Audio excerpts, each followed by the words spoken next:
What is going on, guys? Welcome to the Wednesday live stream. Today, we're talking about how much maintenance does a saltwater tank actually need. I know there's lots of different views depending on where you are in your reefing journey. And today, we have the one and only Marc on today. How you doing, man? Hello. Thanks for having me on.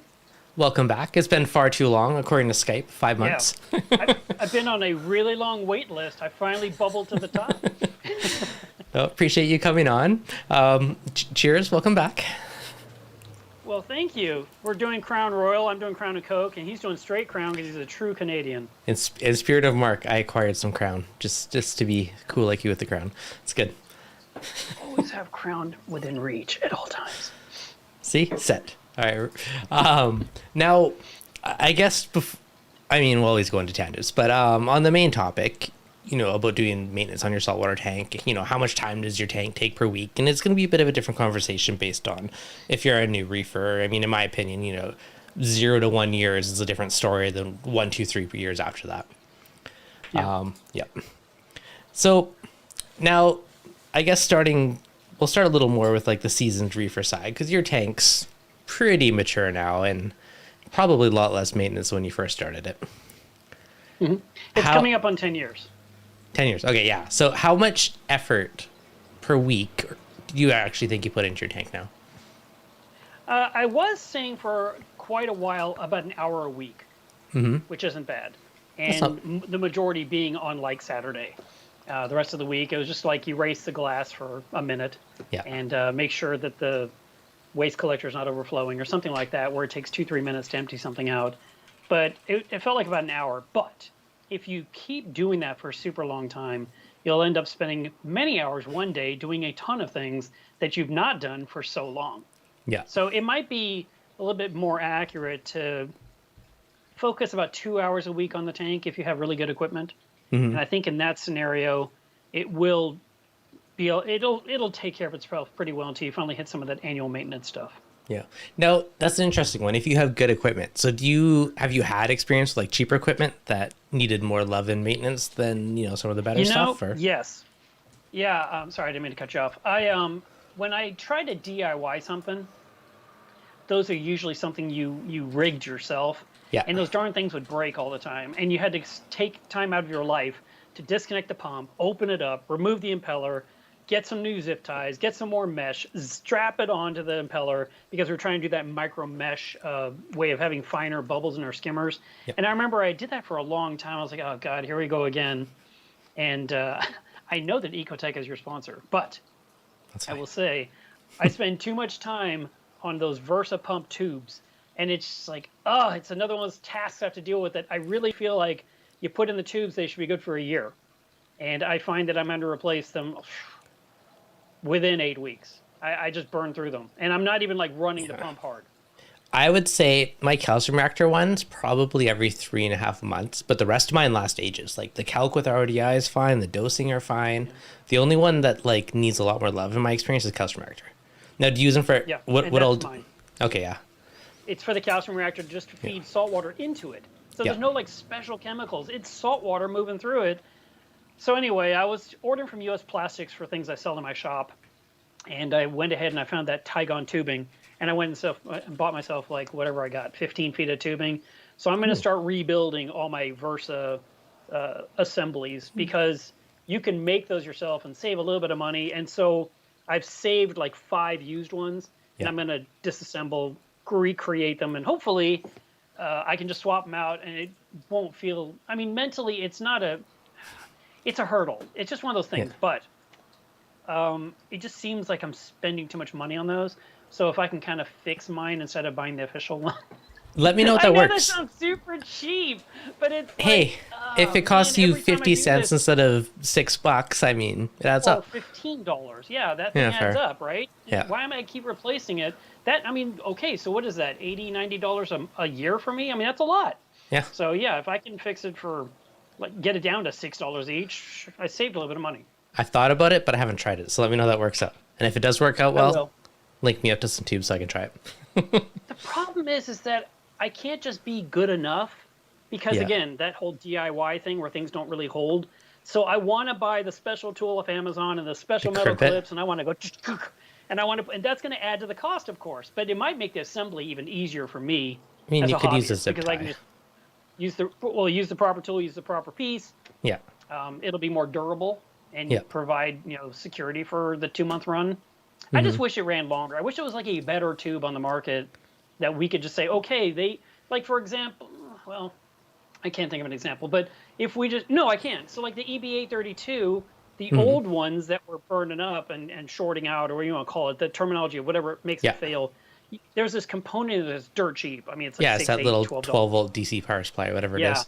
And apparently there's like a better one that's like maybe $20. Yeah. So when I had a friend rebuild a couple of mine, I said, use the $20 one. So it's one and done. So I would love to use a different tubing in that part that goes over the Versa pump that will last me the year, like you just described, and not burn up. Because I'm running 60 milliliters a minute. I'm not flying through it. It's just doing this. Yeah, it's just, around the clock. But, I don't yeah, think there's that much wear and tear to be, but what do I know? I'm not a dosing pump. I think it's to do with the salt water and whatever materials they use, because my other ones are perfectly fine. My RDI, Yeah. my calc, all my dosing, those ones, I don't even know if I changed some of them ever. It's just the tank water one, for whatever reason, definitely takes a lot more abuse. Yeah. You should So try anyway, yeah, that's one of my little things to do. I would try like a PharmaMed or like a neoprene based tubing and see how that goes. Yeah. Yeah, I would just like to know what's the right tubing that will just knock my socks off, like pure silicone or whatever, Just buy 3 or 4 and just test them out. Yeah. Do it. See what happens. Yep. Scary. NSB Reefs. I change mine twice a year, runs 24/7. Yeah, I would say mine's every 3 or 4 months. 3 to 4 months range for me. And I run mine. I can tell immediately if mine's not working because I get less effluent Yeah. and my alkalinity starts dropping on the tank. Between the two of them, I'm just like, look, it's not trickling out, it's dripping. And then I go and I do the recalibration, and it's like way wrong. Like I want 60, I'm getting 20. So I change it. Now the wheel's like, wee! I'm like, okay, well, that's not going to last much longer. Yep. Yeah. So someone's asking in the chat, how do you know when it's time to change the tube? They kind of get more, they're not as pliable, they get harder, and they'll be more flattened out. At least my calcium Yeah, reactor they look one. flat. Yep. They look flat. And if you can't calibrate it, or you calibrate and it gets crazy fast, that's a pretty good clue the tubing's just about done with its lifespan. Yeah, I don't even bother calibrating my calcium reactor one. I just add more, add less. So lazy. God, ever since you became a dad. Yeah, I know. But why do you care if it's 40 mils or if it's 50 mils? You need more elk or you need less elk? Well, okay, so let's just play that out for a second. Okay, what do you got? You're using Alcatronic, I'm using Trident, right? I have both. Yes, Oh, both. you're using Trident. I have Okay, both. so with mine, I have mine running to provide me somewhere between 8.5 and 9.2 alkalinity. Yeah. If I wanted more alkalinity, I would have to either change some code somewhere else, or I would have to calibrate the Versa pump. It's one or the other. So with mine, I have a specific piece of code that Dwayne wrote for me 2 years ago Yeah. that will slow down what the calcium reactor is doing so that my alkalinity won't get out of control. It won't skyrocket up accidentally. It kind of puts it on pause without turning anything off. It's pretty neat. Interesting.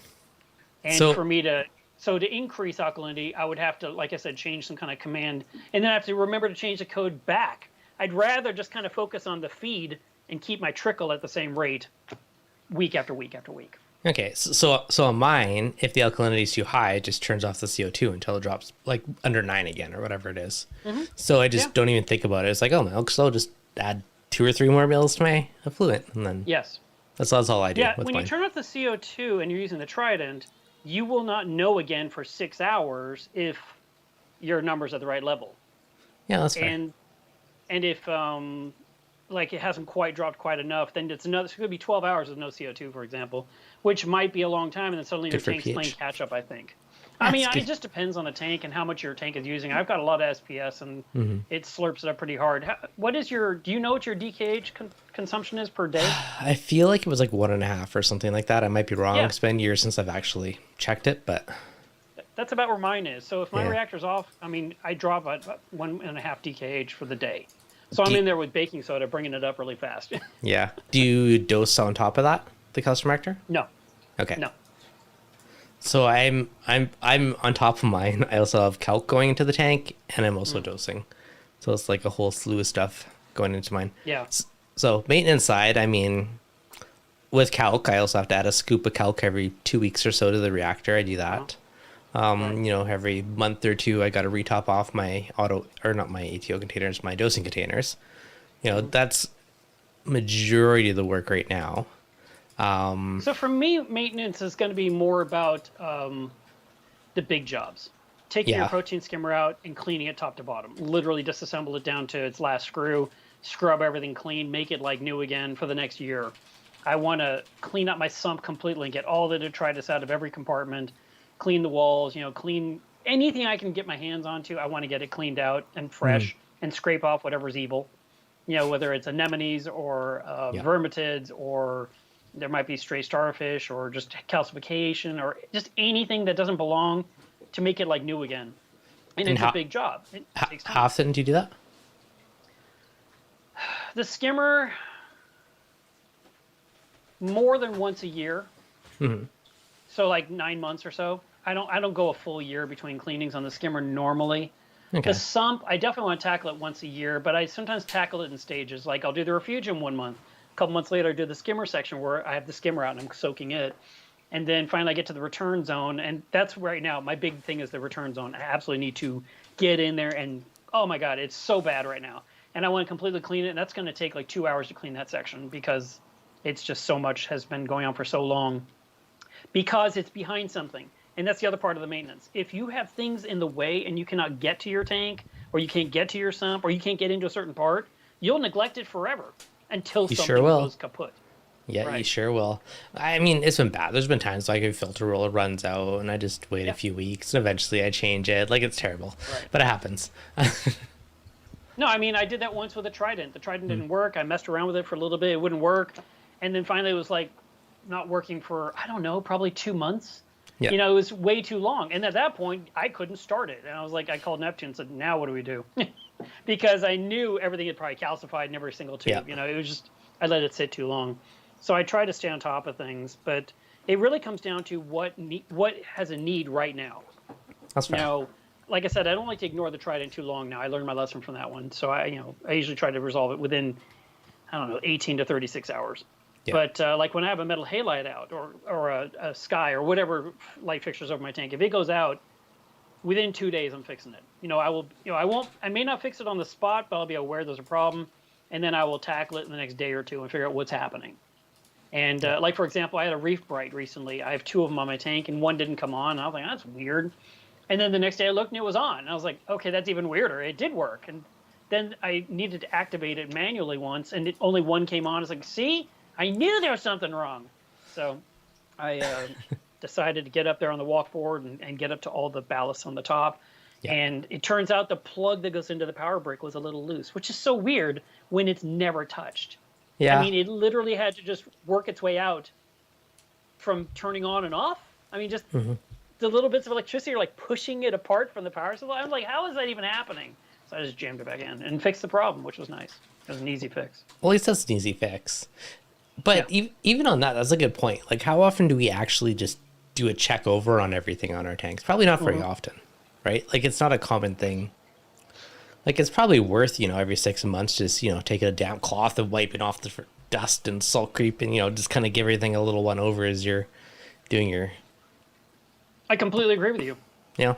When I saw what happened to Terrence's tank catching fire, I mean, I think I was on my own stream like a week later telling everyone, check everything you own.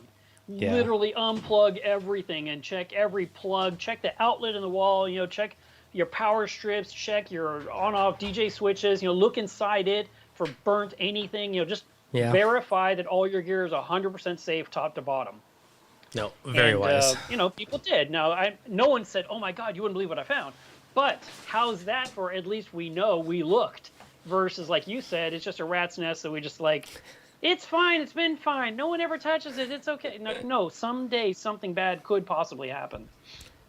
It's true. Have you actually, on that side note, have you had saltwater ever like spray out and fry something on your tank? I'm sure I have, but let me try to think. I can tell you one thing I did come across when I was switching from my 280-gallon tank to my 400-gallon tank. I spent 9 months rebuilding that room. And I made a new power station to put all the electronics on. Yep. Still running that thing to this day. So it's 13 years old.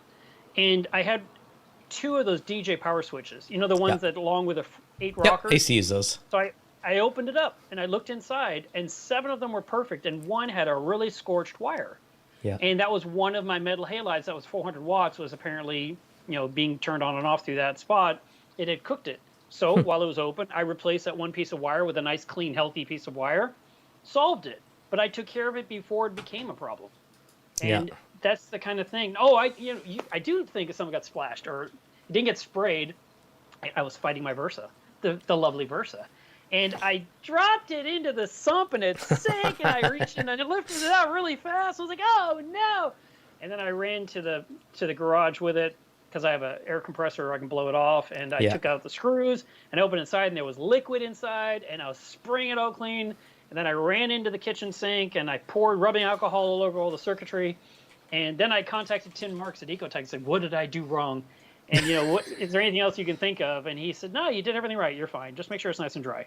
Yeah. So I just blotted off any of the moisture from the rubbing alcohol, put it together, and it's been running fine. So even though mine was fully submerged, still was it powered on when you dropped it in?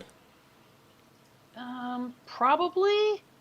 I'm not 100% sure. Maybe not. I mean, I was probably doing something with it. Yeah. Maybe trying to disconnect a tube or something. Maybe the power was unplugged from the back. I don't recall that part, to be honest. If the power's off, you're a lot safer. Yeah, that makes sense. If it's powered on, it usually doesn't work quite as well because then you're shorting stuff out. I mean, I dropped an XR15 in once that sucked. It probably was off, yeah. Yeah. I was just mad at myself for dropping it in because I'm usually pretty careful about that kind of stuff. And it just flipped out of my hand. I was like, ah. I did it with an XR15 once, man. It happens. You did it with what? An XR15 once. Yeah, that sucked. The whole light? Yeah, whole light plugged in. It was running. That didn't end well. It fried. Oh. I mean, there's nothing visibly wrong with it, but something shorted out on it, so that sucks. But it happens. When I had my 280 running, which ran for 6 years, I had 3 hippo tangs in there, and 2 of them were always mating. What they do is they swim really hard and fast. They get up to the surface and they go in a circle and they throw water up on your lights and short out and just crack your bulbs. And I went through so many shattered metal halide bulbs from those 2 hippo tangs that I just had like a pinned topic in the forum on DFW Mass, my club, saying I'll buy your used bulbs. They only have to last 2 weeks. I mean, I didn't even care. I just needed a light over my tank. I was like, I don't care what spectrum they are. They're going to be destroyed in 14 days. So it's like, whatever. And I bought a lot of used bulbs there for a little while until I finally just got rid of the hippo tangs and gave them to somebody else. Let that be their problem. Yeah. Oh, those things. They just ruined so many lights. That's crazy. Huh. Just from splashing it, just from the difference in the hot and the cold so fast, eh? Absolutely, yeah. Yeah, because they're doing this mating dance at like high speed, and it just throws the water right onto the boiling hot bulb. Oof. And yeah, that's it. It's expensive. Yeah. I know. It was cheaper to get rid of the hippos. Yeah, that's fair. They have been one of the more terrorist tanks for me too.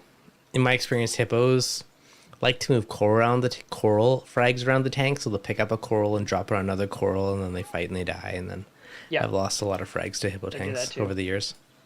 They do that too. Another thing that I like to clean incessantly, you know, like when I do it, I get up there and I won't stop till I'm done. I like to clean all around the top rim of the tank.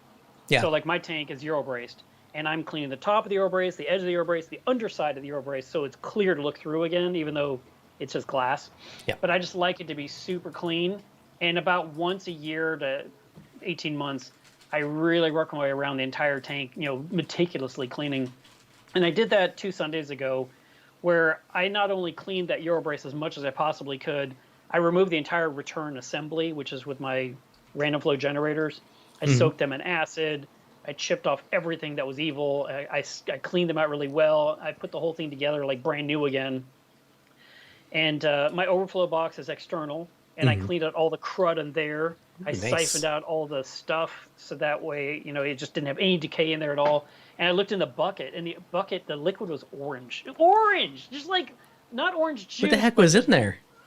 Well, I took out a lot of vermitids. I have a vermitid problem in my tank. You know, the big, fat, huge ones, not the little skinny, itty-bitty ones. And so I was scraping them out, some sponge, of course, some algae, hints of cyano. And all that stuff was in the overflow box, even though it's covered to keep the light out. But there's just a lot of stuff that needed to go. And I went ahead and got all that out. And then I used a couple of gallons of new water, because that's all that holds, is about a gallon and a half. Yeah. And added that to the system so I wouldn't be low, so I wouldn't lose my salinity. Mm-hmm. And that took a while. And I have to be really careful with the external overflow box. And this is something, if anyone owns one, they should be very painfully aware of. When you are cleaning something like that, do not put pressure on it. Don't lean on it. You think so? It's okay to scrape. Oh, absolutely. Mine's glued to the tank. It's glass on glass with silicone. But if you remember, my first tank leaked after 13 months. Huh. So I don't lean on my external overflow at all. My hand might be on the tank, but I make it a point not to put the other hand on the box as I'm doing something with the tank. I don't want to be pushing that thing off the end. Here's one for you. Is holding my light bar up. It's holding the light bar up. My 6.5, 7 foot Wow. RMS mount with 4 radions and 2 6-foot blades. One end's on the tank and the other end's on the overflow box on mine.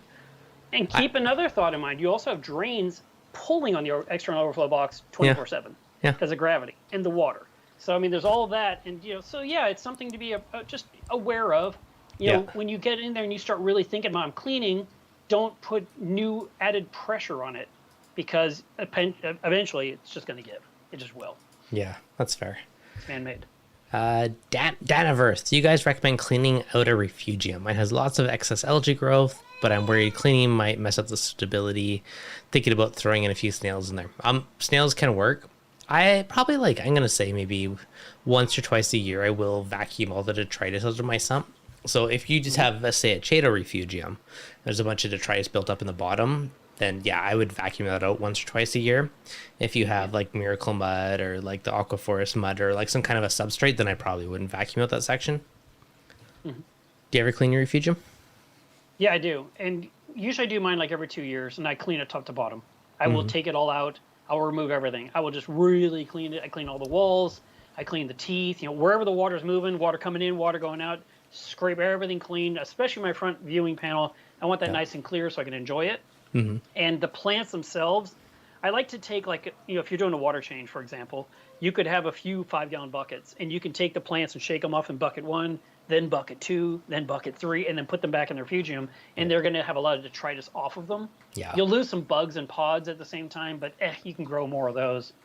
But I like to just really clean it, and I've done it where I've removed the sand entirely, washed it, and put the clean sand back in. But for, I don't know how long I've had this new sump, maybe 4 years now, instead of sand, I used Reborn calcium reactor media.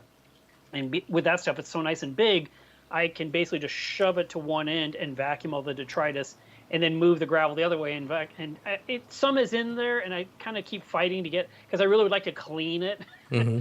But I've thought about doing this, and I probably will do it one day. My refugium has one end drains off through teeth, but then on the back there's some teeth. So it's an L shape of flow coming into the return zone. I think I want to make an acrylic bracket I can just hang off of it. Now this is something you'd make out of a 3D printer, because I know you. And I would make this thing big enough that I could maybe connect a filter sock into it. And then it just hangs off the teeth or off that general area, and 90% of the water will end up falling into my tray and through the sock. And I can go to town in that refugium and let it all catch in the sock, instead of just having it all migrate into the refugium. And then I look up at the tank and it's a big milky cloud because I've been working so hard in this zone. And, you could do it also with like filter floss. You could trap it. But you could build a tray full of floss or... Yeah, you can make yourself a thing, or you can clamp on some floss maybe for initially. But I would like to really get that detritus out. And I think making this temporary apparatus with a sock I could drop in would be really cool. And then I could just put it away when I don't need it. But then when I want to use it, just bring it out once a year and just hook it on there. I know a guy with a CNC for acrylic that could make this.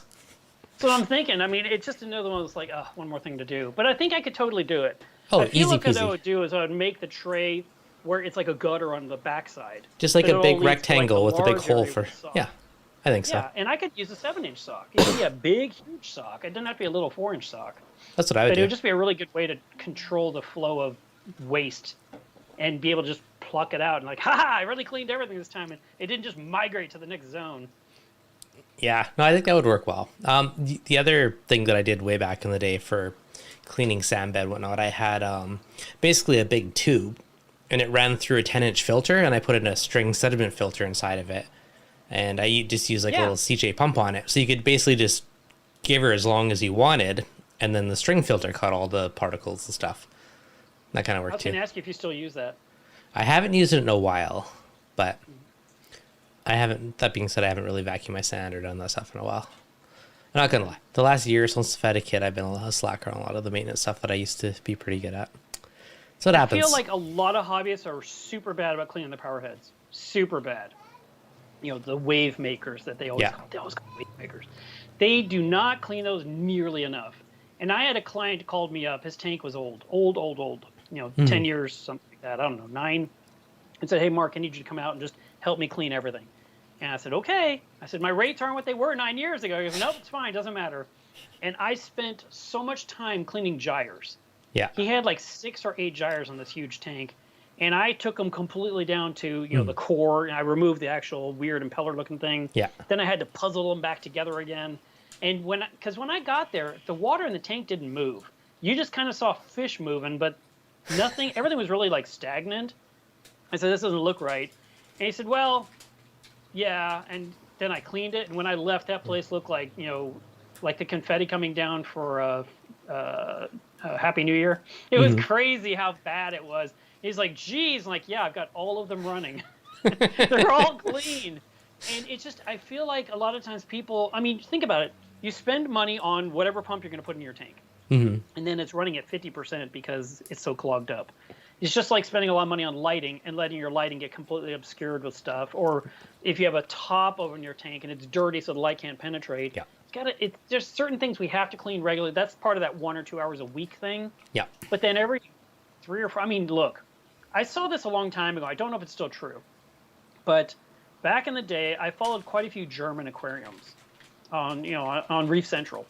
And every guy that posted a picture of their tank, their equipment looked brand new in the tank. You never saw a coralline covered anything. You never saw algae on it. Just always looked brand new. Yep. And I was like, I notice your pumps are always clean. Like, oh, we absolutely clean our pumps all the time here. And I was like, that's interesting. In America, we kind of don't. We get to it, but yeah. How often do you do yours? Oh, the vortex probably get cleaned every 3 to 4 months, even though I really could do it more quickly because I have multiples of the wet sides, and so I can just put a new one in instantly and soak a dirty one. If you have it sits on the kitchen counter for a long time, so I finally pick it up and scrub it. Yeah, if you have the vortex, I mean, it's not the cheapest solution, but I 100% recommend having an extra set because it makes it so easy, and your tank flows off for like a minute. Is turn off your pumps, swap. Throw them all in the bucket of citric acid for a couple hours, give it a scrub, and then overnight. Yeah, just don't leave them in forever. That's the thing, And I mean, there's times where I just didn't get to it. I was too darn busy, and I would put the stuff in the bucket, and I would have the bucket right there in my kitchen on the floor, so it's not totally in the way. I'd look down, and the evaporation had exposed them. I was like, okay, add some more water. Terrible. Okay, here's a question. Has there been any negative impacts of citric acid after like weeks? I haven't done that. Citric acid, I don't waste time with. Vinegar, I've let stuff sit forever. Muriatic acid, I've let stuff sit long. But why don't you waste time with citric acid? What's your spiel? Fill me in. Oh, I don't know. I just know it's quicker, so I don't need to let it sit for a long time. Muriatic acid's quick. It's the quickest of them all. Yeah. But there's times where I've just done stuff, and it's like, oh, I need to deal with that. I left it in there way too long. Yeah. And so I pull it out. But vinegar, I've left things for incessantly, like weeks. Like I said, to the point of evaporation, add more water to dilute it down again. Okay, fair. Yeah, vinegar is gentle. It depends on how much you mix it. But I swapped to citric acid mainly for the space constraints. Like, yes, you can go to the dollar store for like $2 and buy a thing of vinegar.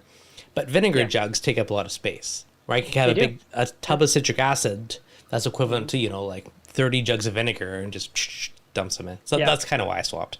There's less stuff to store. I'm using Pump Clean from Siche. Yeah. I just love that stuff. I know I could just buy regular citric acid, but really, if I wanted to buy citric acid, I want to get a big, ginormous bag because when I'm cleaning anything, I need so much of it that for me, I would better to tell Amazon send me 4 bags of it or something at one time because I need to have enough for my project because it's like 2 cups per gallon or a cup per gallon or something like that when it comes to citric acid. And I'm doing stuff where I need 12 gallons of liquid, so I need a lot of the stuff. And so I did pump clean, which is more concentrated. Is but it? I remember when I was doing my skimmer, I needed something like 48 scoops. And the jar doesn't tell you how many scoops are in the jar. So I ended up needing 2 jars, which is kind of expensive, actually. And I was like, yeah, whatever. And my skimmer looked brand new, which I was happy about. Nice. But I need a smaller container where I'd use less water and I'd need less pump clean. But I just had this big vat that is like a white bin. It was given to me from a friend that came from IKEA. It sort of like looks like a giant kitchen sink. It's that big. And I put the skimmer in there, and there's all this room, and I can put the vortex in there, and I can put in, lock line, and whatever I want to clean, I can just throw it all in the same solution. That's handy. Yeah, I have this, actually the one on the thumbnail is like this like half-size bucket, and that's what I usually use for cleaning all my power heads and stuff, because you just throw them all in, and it's wider. Buckets, you won't need nearly as much, and you're right, you can condense it. I agree. So that and works. I have a ton of buckets here of every different shape. I have 1 gallons, 2 gallons, 5 gallons, 6 gallons. Ready I for kind of want to get a 20 gallon just for fun. just to complete the family, right? It's like the little Russian dolls of your like cleaning buckets. Yeah, when you trade shows, Dirk is usually there, and he sells his big ass buckets, and it actually says BAB on it, and it's like $20, and it's just this ginormous bucket with a lid on the top. It's crazy. Perfect. I've never bought one, but I always think I should get it. That's fair. One day for the family. Okay, so power heads we're gonna just average out to 4 months probably for cleaning.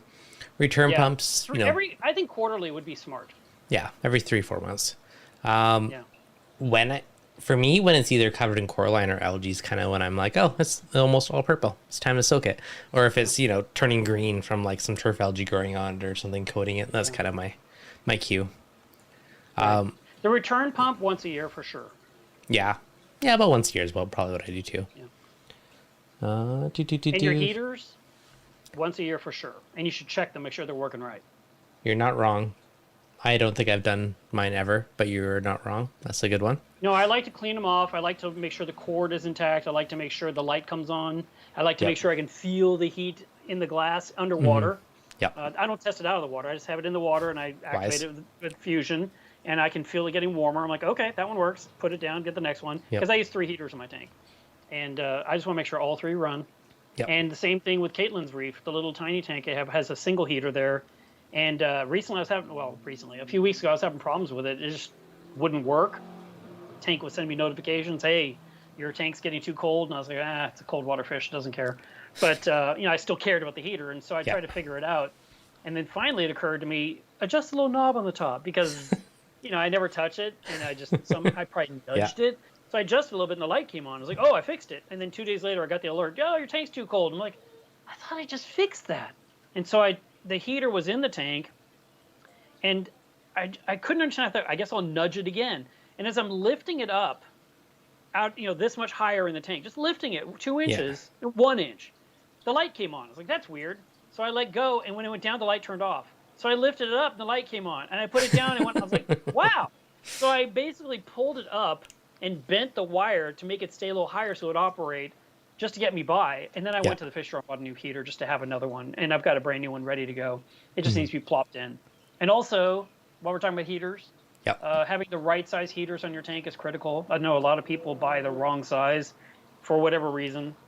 And so how do you define the right size? Do you go off the manufacturer's spec? Do you go off? Because heaters are interesting because it's a certain rating, but it's also relative to the ambient temperature. So, I mean, none of the ratings are fully accurate for everybody, right? That's true. So I like to recommend 3 watts per gallon divided over 2 heaters. Okay, I appreciate that over 2. It's just an easy formula. So if you have a 100-gallon tank, you need 300 watts of heater. I would get 250-watt heaters. That way, if a 150-watt heater sticks in the on position, it does not have enough wattage to cook your tank. And for both of them to stick on in the on position at the exact same time is kind of insane. Not impossible, but kind of unlikely. And if you're using any kind of heater controller, you're okay too. So, you're talking about glass heaters. You obviously use those. What do you use? Do you use like the good old Jaggers, or what do you use for your tank? I have Eheim Jaegers on mine. Yeah. And that's been working out fine for me. Nice. Just 1 second. I'm sorry. I've got someone that's calling me incessantly. I just got to send him a text and tell him I'm on Devin's live stream. right now. I'll call you back when we are done. Smiley XOXO. All right. much extra love. Yeah. Okay. So this isn't directly maintenance, but on your note, having spare equipment is a wise thing. Yes. This is more of a kind of disaster planning, right? If something dies, your fish store is closed, you have a spare on hand to deal with it. Yeah. And that is a good one. I'm a huge fan of having redundant heaters on the tank. If one sticks on, it's not enough power to fry your tank. If one dies, the other one can still keep your tank at a, semi-reasonable temperature. It can limp along, yeah. Yep. So that is wise. No, absolutely. Matter of fact, I've been recommending to people for the longest time to have backups of stuff. Mm-hmm. And I think what's happened is, like, for example, I got this huge, let's call it a debate. It was almost an argument with this one lady on Facebook where she had a tank and she had two 800-watt heaters. And I was like, holy crap, what size is your aquarium? And it was something, reasonable, like 150 gallons or something. I said, why do you have two 800-watt heaters? And she kept saying, I need it for redundancy. It's like, no, you're going to cook everything you own. You're going to murder it all. And she kept saying, no, it's my backup. I'm like, no, it's not. It's horrible. And it took me forever, like 2 or 3 days, to finally understand. She was saying that if one 800-watt heater fails, the other one still exists. And I was like, no. Because it wasn't like they were separate, loose, and one's in the cabinet, like you said. Yeah. They were both in the water, plugged into maybe an Inkbird or something from BRS. And it was just ready to fry her system. And you think about it, 1,600 watts of heat, number one, that could almost trip the circuit breaker for the outlet in the wall without anything else plugged in. That is a lot of power, right? And I was just like, all you need, I think I told her, you need like 250-watt heaters for your tank or something. Or maybe it was two 200 watts. Maybe it was one 175 and one 200, but not 800s and not two of them for sure. That's a lot of power. But I do recommend having extra return pumps. I have the Abyss return pump with a 10-year warranty, which guarantees it'll never fail, which is awesome. But I still went and bought a big beefy external return pump that is brand new in the box, and I even shrink wrapped it so no moisture will get into it to protect the pump itself, and then I put it back in the box. Yeah. So that way the day I pull it out, it's like a virgin pump. Like it didn't sit there just rotting in my house. Is this a backup Abyss pump? It's a backup pump from MRC. Okay. So I bought it from them. They were starting a new line of pumps. They said, hey, Mark, we got these pumps. Like, cool, I'll buy one. And it was like $500. Yeah. And it's just sitting there. I mean, the day I need to use it, I'm going to have to drill a hole in my sump, install a 2-inch bulkhead, hook up a pipe, and get it going. But at least I have something in my home because, like you said, if the fish store is closed or you're waiting for Amazon to deliver, that's always way too long. Yeah, that's fair. So if you own something that you can put into play, that's critical. No, I agree. And I just wanted to recommend that you own something that you have in your possession in the closet. Yep. And if you're doing maintenance, like let's say you do your return, I don't know, it's up to you what you want to do. But here's something you can do. You can have a return pump. Like let's say you're using Eheim or you're using Seache, one of those. You could get the exact same one to mix your salt water. And then if your return pump ever fails, you can grab your saltwater mixing pump, plop it right in, the connections are the same, and just keep the tank running. Because you don't need a saltwater mixing pump all the time. You need it to mix or move some water, and they match, which would be ideal. No, 100%. But the other choice is to own two pumps and clean one and put the other one in place and put the clean one on the shelf. Yeah. And then in 3 to 6 months or 9 months, whatever, you take out your dirty, disgusting one, you take one off the shelf, put it in, and you clean this one and put it on the shelf. So is it better to have two and just alternate or have one brand new one and just clean your maintenance one? I don't know if it makes a difference. It's a wash, but... I like the brand new one idea only because of my Abyss being so expensive. The Abyss is like a $2,000 pump, so I'm not going to buy two of those. Is it worth it? Is it worth it? I should not need a second one. I love that pump. What makes it so amazing? I've never had one. I've never owned one. They've always been too like crazy pricey, and I'm like, looks cool. And then I see the price. I'm like, yeah, I can't do it. So fill me in. Well, I mean, here's the thing. I went through so many sequence dart pumps. Like, I bought several. I kept repairing them. I had to replace seals on them every single year, which means every year I'd have something dripping, leaking, creating salt creep and crusting. And I'd call Bobby and say, Bobby, can you come over and help me again? Because he always had the perfect tool to like pull something. Yeah. And we would rebuild these stupid things. And then a year from now, I'm like, hey, Bobby, it's making noise. And there's this stalactite happening. And he's like, okay, I'll come over this weekend, and we would do it again and do it again. And I tell Sequence, send me more of those seals. And they're like, no, you only get one. And I'm like, what do you mean I get one? Like, well, you're like, it's sort of like it was a warranty thing. Like, you get one. And I was like, send me more. I'll pay for them. I don't care. I just want spares. And I want to have parts on hand. So they finally sold me a few extras. But I was sick and tired of leaks and repairs and the time down. And so when the Biz came into my possession, I was like, oh, fantastic. This actually equals like 10 sequences. I'm totally fine with this. And I was really happy to switch. And I made mine internal with a huge, giant basket on the front with like a million holes. So if an anemone walks into my sump, it will just lie against that and it still won't have any suction to destroy it like any other pump would because the basket is so big.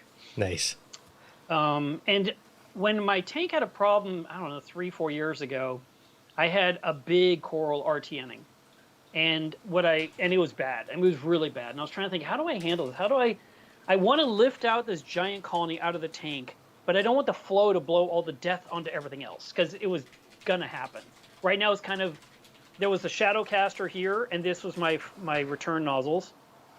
Here was the giant coral imploding, and then here was all this other life. And I knew the shadow caster was creating a shield. I was like, okay, we got this barrier, but once I lift it up too high, it's going to whoosh. And then it occurred to me, I can turn my Biz way down to just get some water into the tank, but not blast it into the tank. And it was really nice. And you can do that with any DC controllable return pump. So if you own one, just know you can turn it down if there's a need to deal with something and then turn it back up again. That's a really nice feature you can't do with a regular AC-driven pump. Those are on or off. No, very, very true. I'm a big fan of DC just because they're quieter. I made that journey probably like 6 years ago now. So one tank, I have dual return pump. So, I mean, if one died, I could just turn the flow up on the other one. On my other tank, I didn't have a backup pump. I just had the one because it's an L2, but I ended up winning one in a raffle. So I just kept it, and that's just my spare now. So I just we'll swap it out or have it. But having the same connector makes it so easy. The same controller, same plug, same everything. I mean, that's not really a practical thing for most people to have really expensive pumps. But, Phil just said in the chat, even just, a backup Jabo or whatever. But if you can have the exact same one, the exact same connector, just rescrew on that fitting, makes your life so much easier. That's my preference. Hands down, that is totally my preference. No, I just didn't feel like buying another Abyss. Plus, I was thinking it probably will never break, which just means I'll have a $2,000 pump on the shelf for the next 9 years and 11 months. And then finally, at the 10-year mark, when it's going to implode, I'll take the new one off the shelf. Isn't that how warranties work? Huh? That's usually how the warranties work, right? It's like timed within like a few months. That means 10 years and 1 day. So and you know what? It's really well built.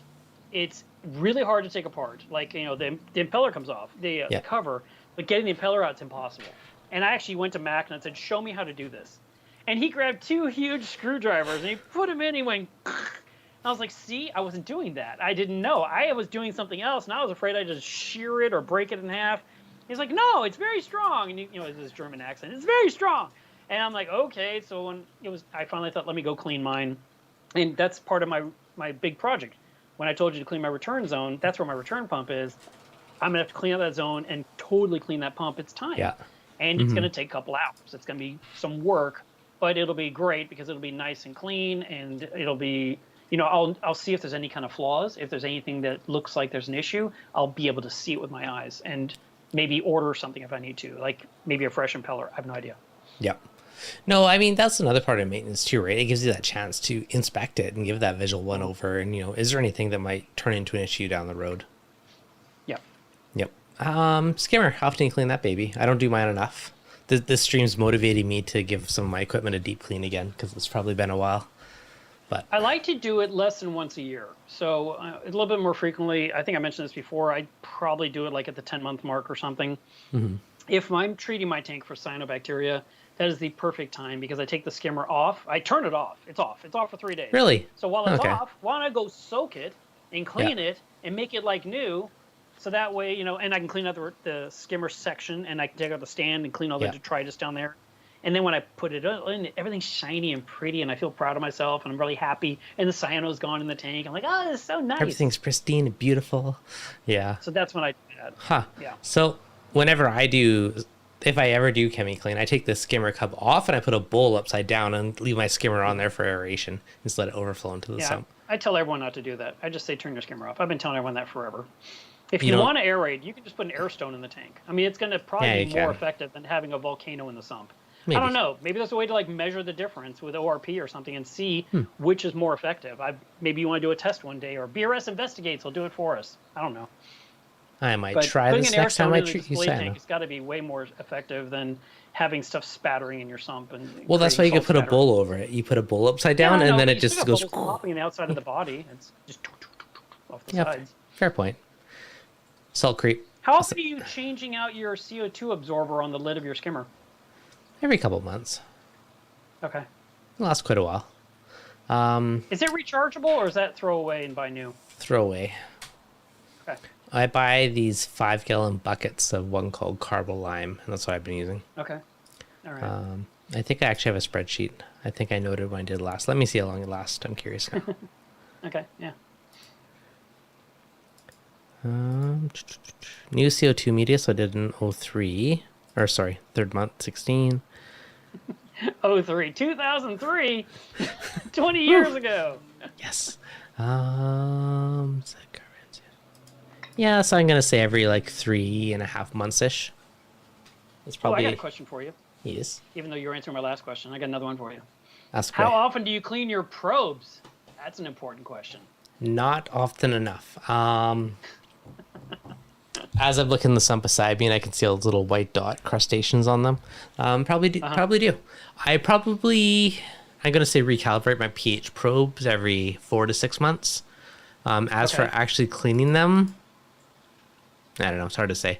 If I go to calibrate them, they're caked on. Every once in a while I'm motivated, but they don't get cleaned as much as they should. I love to clean them when I'm calibrating. Yeah. Because I'm not going to put a dirty probe in the calibration solution, especially if I'm going to reuse do 2 or 3 pH probes. I want to be able to use that solution for a few. I don't know what the pollution might do to throw it off, but why risk it? Why put a hairy-looking probe into your solution and then try to put the next probe in and hope it's going to work just as well? Because I don't know if it will or won't. I don't know. So how do you clean your probes? Do you just physically scrape off any little things? Do you soak it in vinegar or something? Like, what do you do to clean a probe?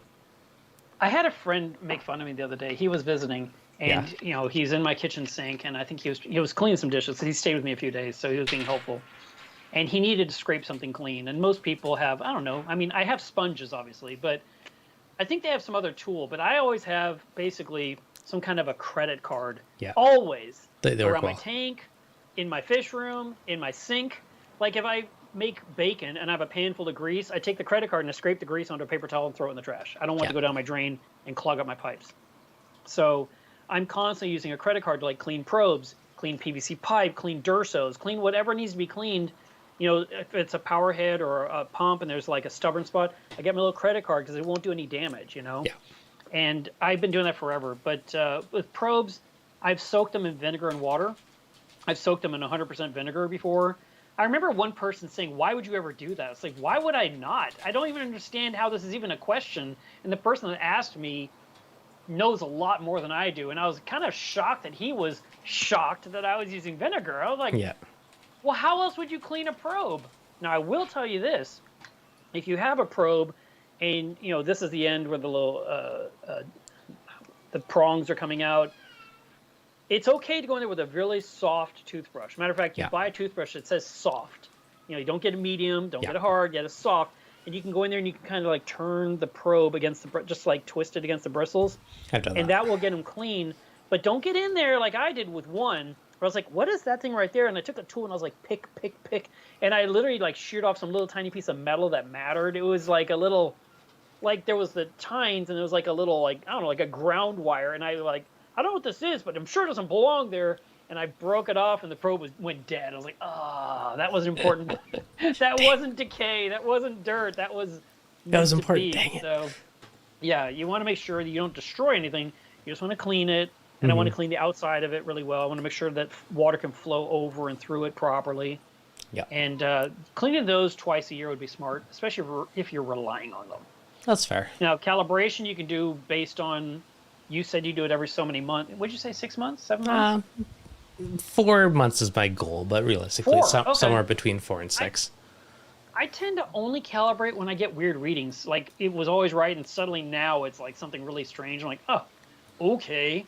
Yeah. And so I'll go ahead and I'll swap, I'll clean it, do the solution, the process, and then I'll have like new numbers, and then in my brain I'm thinking that's good for the next year. It's kind of one of those things. It's like the stupidest, cheapest thing, because like the pH packets are like $1. But I'm like, if I'm calibrating one probe, I'm calibrating them all, and I have like multiple testers, multiple pH probes, calcium reactors. The one stupid dollar packet goes to like 5 different probes probably. Yeah, but getting your money's worth. Yeah. Yeah, no, I do that too. Thanks for the super chat, Tracy. Appreciate it. Smash that like and subscribe. Always appreciated. Smash it. Smash it. Whack. Don't break the phone or the computer, but the phone's shattered. Like, dang it, I did it for you, Devin. I know, right? Thank you. I'm sorry, thank you.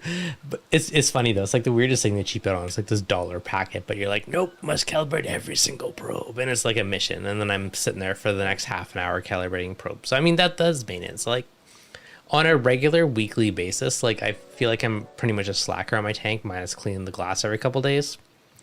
And then every, month or two, I'll finally spend like an hour or two and, change the filter rollers, empty the skimmer cups probably every other week, and depending on how wet or dry you're skimming.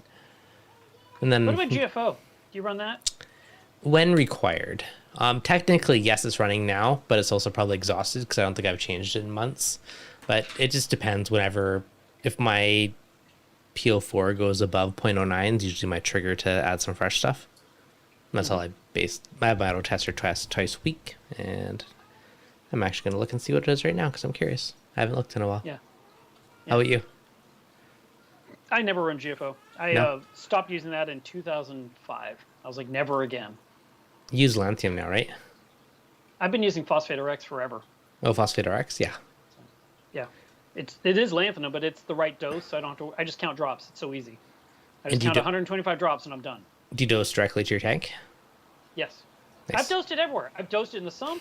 I've dosed it in the overflow box. I've dosed it in the tank. I'm like, I don't even care at this point. I just put it in the tank, let the water turn a little milky. A few hours later, water's crystal clear. Phosphate's gone away. I love it. Yeah. Hands down, best product on the market. Nothing's better. Nothing. You always talk that one up. One day I'll try it. Oh my God. I don't know why anyone wouldn't use it. That's what blows me away. I mean, I understand people get scared of stuff. Oh, I don't want chemicals in my water. But man, everything in your tank is made of a chemical. There's nothing. That fish is made of chemicals. Have you ever had your chemical fish be affected by it? I know some chemical fish, no. Some tanks and some wrasses are more susceptible because when you dose lanthanum, it binds the phosphates, and those tiny particles supposedly can get in their gills. And I've heard some wrasses in some tanks. I've heard it a lot. But you know what? Every time I've heard it, it wasn't Phosphate RX. It was someone bought Sea Clear from the pool store and made their own batch. Fair. Phosphate RX is whatever the strength is. I just count the drops. It's so simple. And you know what? I have got a yellow tang in my reef now, and that's the ones that died. This goes way back, way before Sea Clear. There was a product on the market called Phosbuster Pro. Yeah. And it was made by Carib Sea, and I would buy it by the case because I poured a bottle and a half into my tank at a time. That's what I had to do because that's all I could get.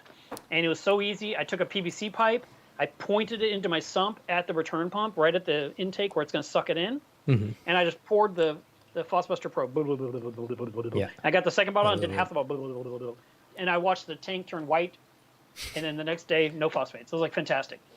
And one day, and of course, then people on Reef Central, oh my God, my yellow tangs are dying. My yellow tangs. And I'm like, what? And I look at mine, and mine are all swimming around. I'm like, that's so weird. So then I talked to Carib Sea, and I said, so what's the scoop with these yellow tangs? What's the situation? They said some yellow tangs are more susceptible. It seems like they are the one fish that gets hit the hardest. Yeah. Like, okay, well, mine are fine. And they said, well, so we're going to solve that. And I was like, how are you going to solve that? And he says, we're going to make it weaker. I was like, oh, great. So we're going to water it down. We're going to get watered down product. And this was back in like 2000, 2005, 2006. I mean, this was a long time ago. And they said, we're just going to water it down so we don't have these complaints. And I was like, so we're going to pay you the same price, right? But we're going to get less product. It won't go as far. He's like, yes, but we won't have the complaints. And I was like, fine, whatever. So then phosphate control came out, which later on got renamed to Phosphate RX. And that's all I've been using ever since. Now, I mean, probably coming up on almost 15 years now. And I just use it. I used to use it 3 times a year. Mm-hmm. Now I might use it 5 or 6 times a year because I feed the crap out of my fish. And you know what? I just don't care. I just put it in. And I have a yellow tang that has been through 50 treatments of Phosphate RX and is still swimming and happy and fat and gorgeous and no HLLE, no signs of any kind of dismay. Mm-hmm. But I remember Richard Aficionado, I think, he put in some in his tank. He sent me this big message on Facebook. He was super nervous. And he says, I want to go ahead and use, Lanthanum. And I was like, Phosphate RX, man, that's all you got to do. And he was like, okay, well, I'm just really nervous. I've never done it before. I'm like, okay, fine. And then, of course, like within a few hours, he's posting on Facebook, all my fish are dying. All my wrasses are dying. And I'm like, what did you do? Oh, I just put in the right amount. It's like, what was the right amount and how many drops? He goes, I use Sea Clear. And I'm like, you were making your own on the first attempt? So Sea Clear is the pool stuff? Yeah, it's the pool stuff. And I'm not saying it's wrong. I mean, if people use it, yes. But if you've never used it before, why not use the one made for the aquarium industry to see Got to save that $10, man. I know. I know. And I'm sure he had a whole gallon left. He probably used an ounce. Yeah. And he probably still has to this day 98% of that gallon because he's scared of the bottle now because, it's vicious and dangerous and kills my wrasses. Yeah. But no. By the way, in case anyone is saying, well, I'm a little worried about it or, Marc's acting too blasé about it. If you want to protect your sensitive fish, you can buffer up your alkalinity 20 minutes before you dose. So if your alkalinity is 8, push it up to 9. 20 minutes later, go ahead and put in your lanthanum, and the lanthanum will knock down the alkalinity a little bit. It'll take it right back to 8, and your fish won't care. Good to know. And you do not have to use full strength. Like on the bottle, full strength is 6 drops per 10 gallons. Use 3 drops per 10 gallons. Do 2 doses instead of 1. And it'll still do the job. It just takes 2 days instead of 1. But you're not having to set up a reactor, put in media, rinse it carefully, watch out for fines, test the flow rate, measure the output. Just count the drops. It takes me. I literally stand over the tank with a flashlight just so I can see because I always do it in the dark. Yeah. And I'm like 2, 3, 4, 5, and I get to about 50, and then I release the bottle, let air suck in. I do 50 more drops, and I let air go in the bottle. I do 24 more drops, and I'm done. And in less than 2 minutes flat, I've done my tank, and I have to do it again for 2 months. That's fair. Maybe. Right. I just looked. So 5 days ago, my phosphates were 0.071. So. Oh my God. That's fine. 0.03 to 0.09 is fine. As long as in the range, I'm happy. Oh, that's fine, yeah. And then also, if you just measure the output of your GFO reactor, if it's coming out 0, the media's still good. I don't do that. Well, that's part of your maintenance, sir. No, too much effort to test that. CO2 media. I'm trying to see the last time I actually put in. It's been a while. How are you measuring your phosphates? What machine is doing that? Mastertronic. Yeah. So you cannot just take some water out of your effluent of the GFO and pour it into whatever jar it usually measures phosphate and just have the machine spit out the results? I could, or I could just hit test on my tank, and then here's the thing. Yeah, it'll be a permanent mark in it'll ruin up your graph. It'll ruin it. But it's, even if it is exhausted, if I don't have a phosphate issue, I don't care, right? It's like, is it going up or down? Like, a lot of people obsess. If it's coming out higher than what you're... Okay, so a couple things can happen. Number one, you know that the stuff can turn hard as a rock. That can happen. And then it's hard to get out of the reactor, and you're beating it on the kitchen counter trying not to crack your sink. The other thing is that it can actually start coming out higher than what's going in. So, I mean, we want it to come out at 0. That's the whole point. It can go higher? It can at some point if you ignore it too long. People ignore stuff. We were talking about maintenance. I ignore it all the time. Interesting. At least measure it and see for yourself. Just see what's coming out the other end. I ran GFO for about 9 months. I tried a lot of different brands. I struggled through a lot of it, and I just hated it. It was such a pain in the butt. I was like, I'm never using this stuff again. And I was so glad that something else was on the market that I could use that worked with no effort at all. Isn't the theme of your channel reefing made easy or something like that? It Why are is. you telling people to use GFO? It's easy and it works. Now, so does phosphate RX. now, I have a question for you. You said your phosphates go down to 0. Well, I'm saying 0, but it's never 0. Okay. In my early days of reefing, I definitely stripped my phosphates down to nothing from using too much GFO, which definitely had a negative impact on acros. They're not fond of 0 phosphates. You can definitely do GFO, and I'm assuming you can likely do too much lanthanum. You could, yeah. Yeah. And you know what? Lanthanum cannot be, it's really good for bringing down numbers from high to a lower point. They're not good at keeping low, even lower. So I had a friend who had an 800-gallon reef, and she just said, look, I love phosphate RX too, but Mark, I'm not doing it the way you do it. I just put in 100 drops every single week, and that's all I ever do. Every Saturday, I put in 100 drops. Yeah. And she goes, my phosphates are always fine. And she was putting in 2, 3, 4 sheets of nori a day for all of her tanks, and she had huge, fat tanks. Yeah. And she said, this works, and my numbers are always stable. I'm like, oh, that works too. Yep. And she just had to buy lots of little bottles because one bottle is 600 drops.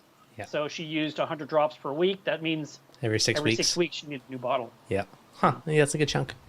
Okay, wait. But FYI, y'all, if you want to save money and you don't want to pay for phosphate RX, even though I think it's the easiest thing on the planet. Yes. Two Little Fishies came out with Phosban L, which is their version of Lanthanum.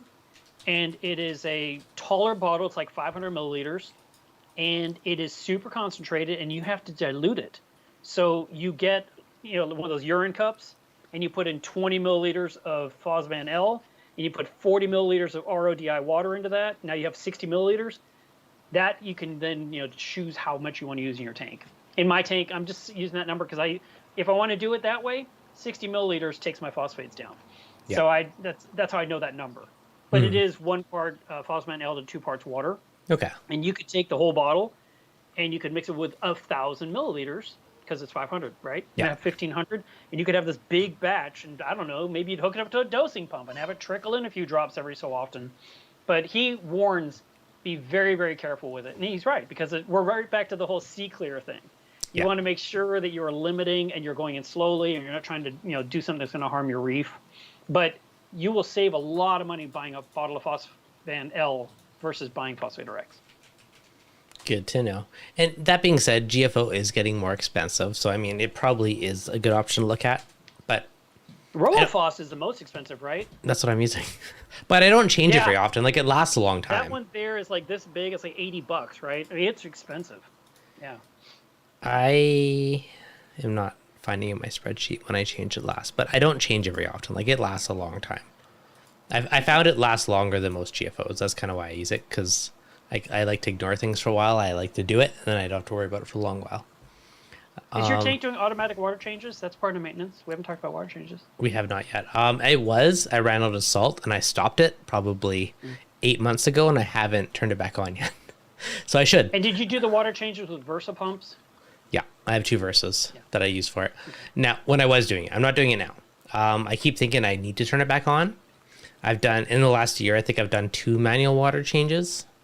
Okay. And that's about it. So I've been slacking on that. And in the last year, how many were continuous, like, or whatever you call your regular automated one? Yeah, I don't think I've turned that back on in probably 8, 9 months. So it's been a while. Okay. So in the last year, like, you had 3 months of automated, and then you did 2 more water changes yourself. Yeah. So you've done 2 manual ones.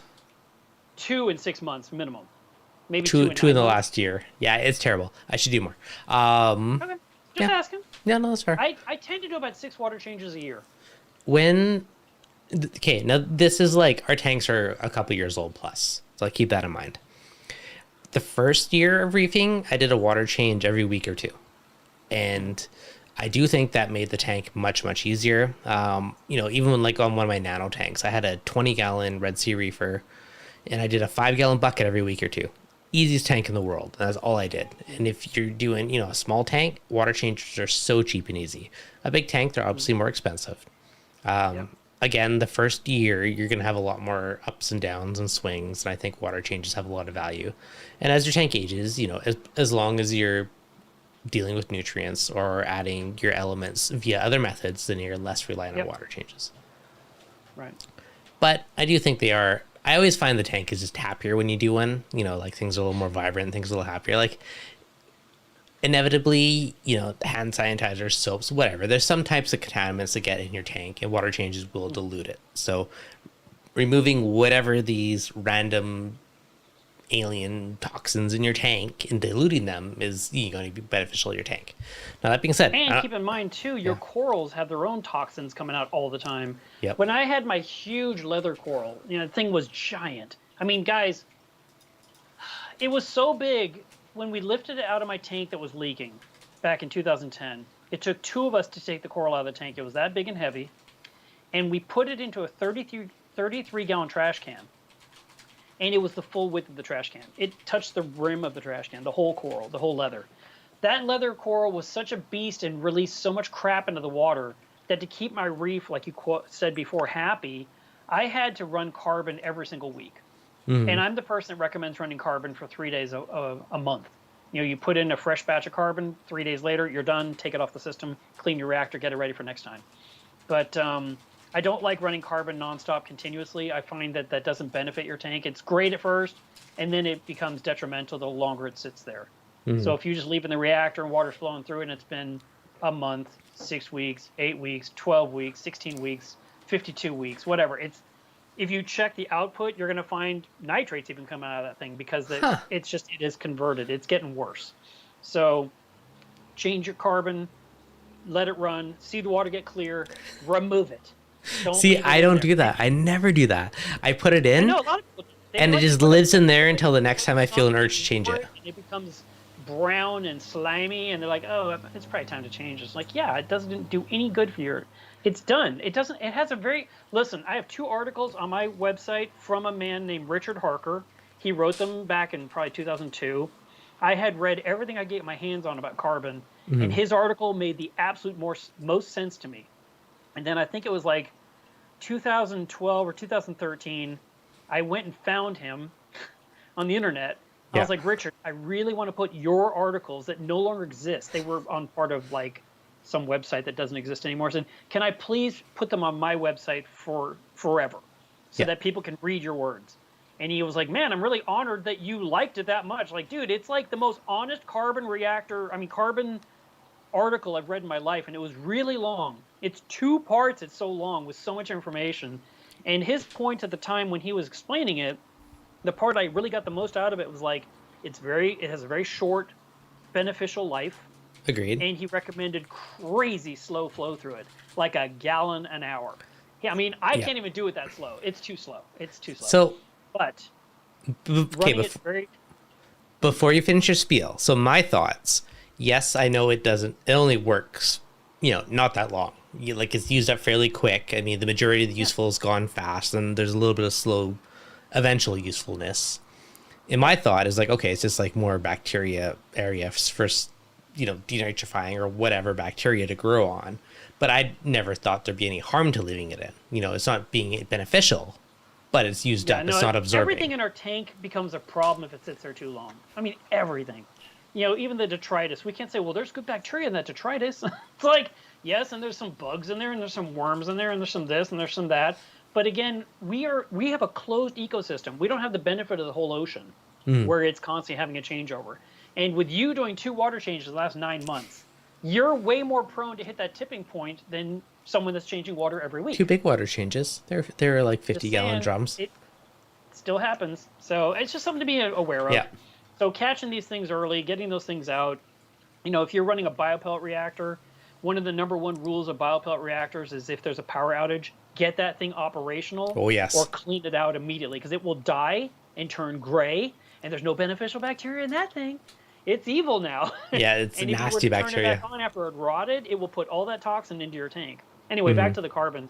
Yeah. I had the carbon in my system, and I could see my SPS were really struggling. But when I put in fresh carbon every single week with that giant leather, I had a beautiful rocking reef.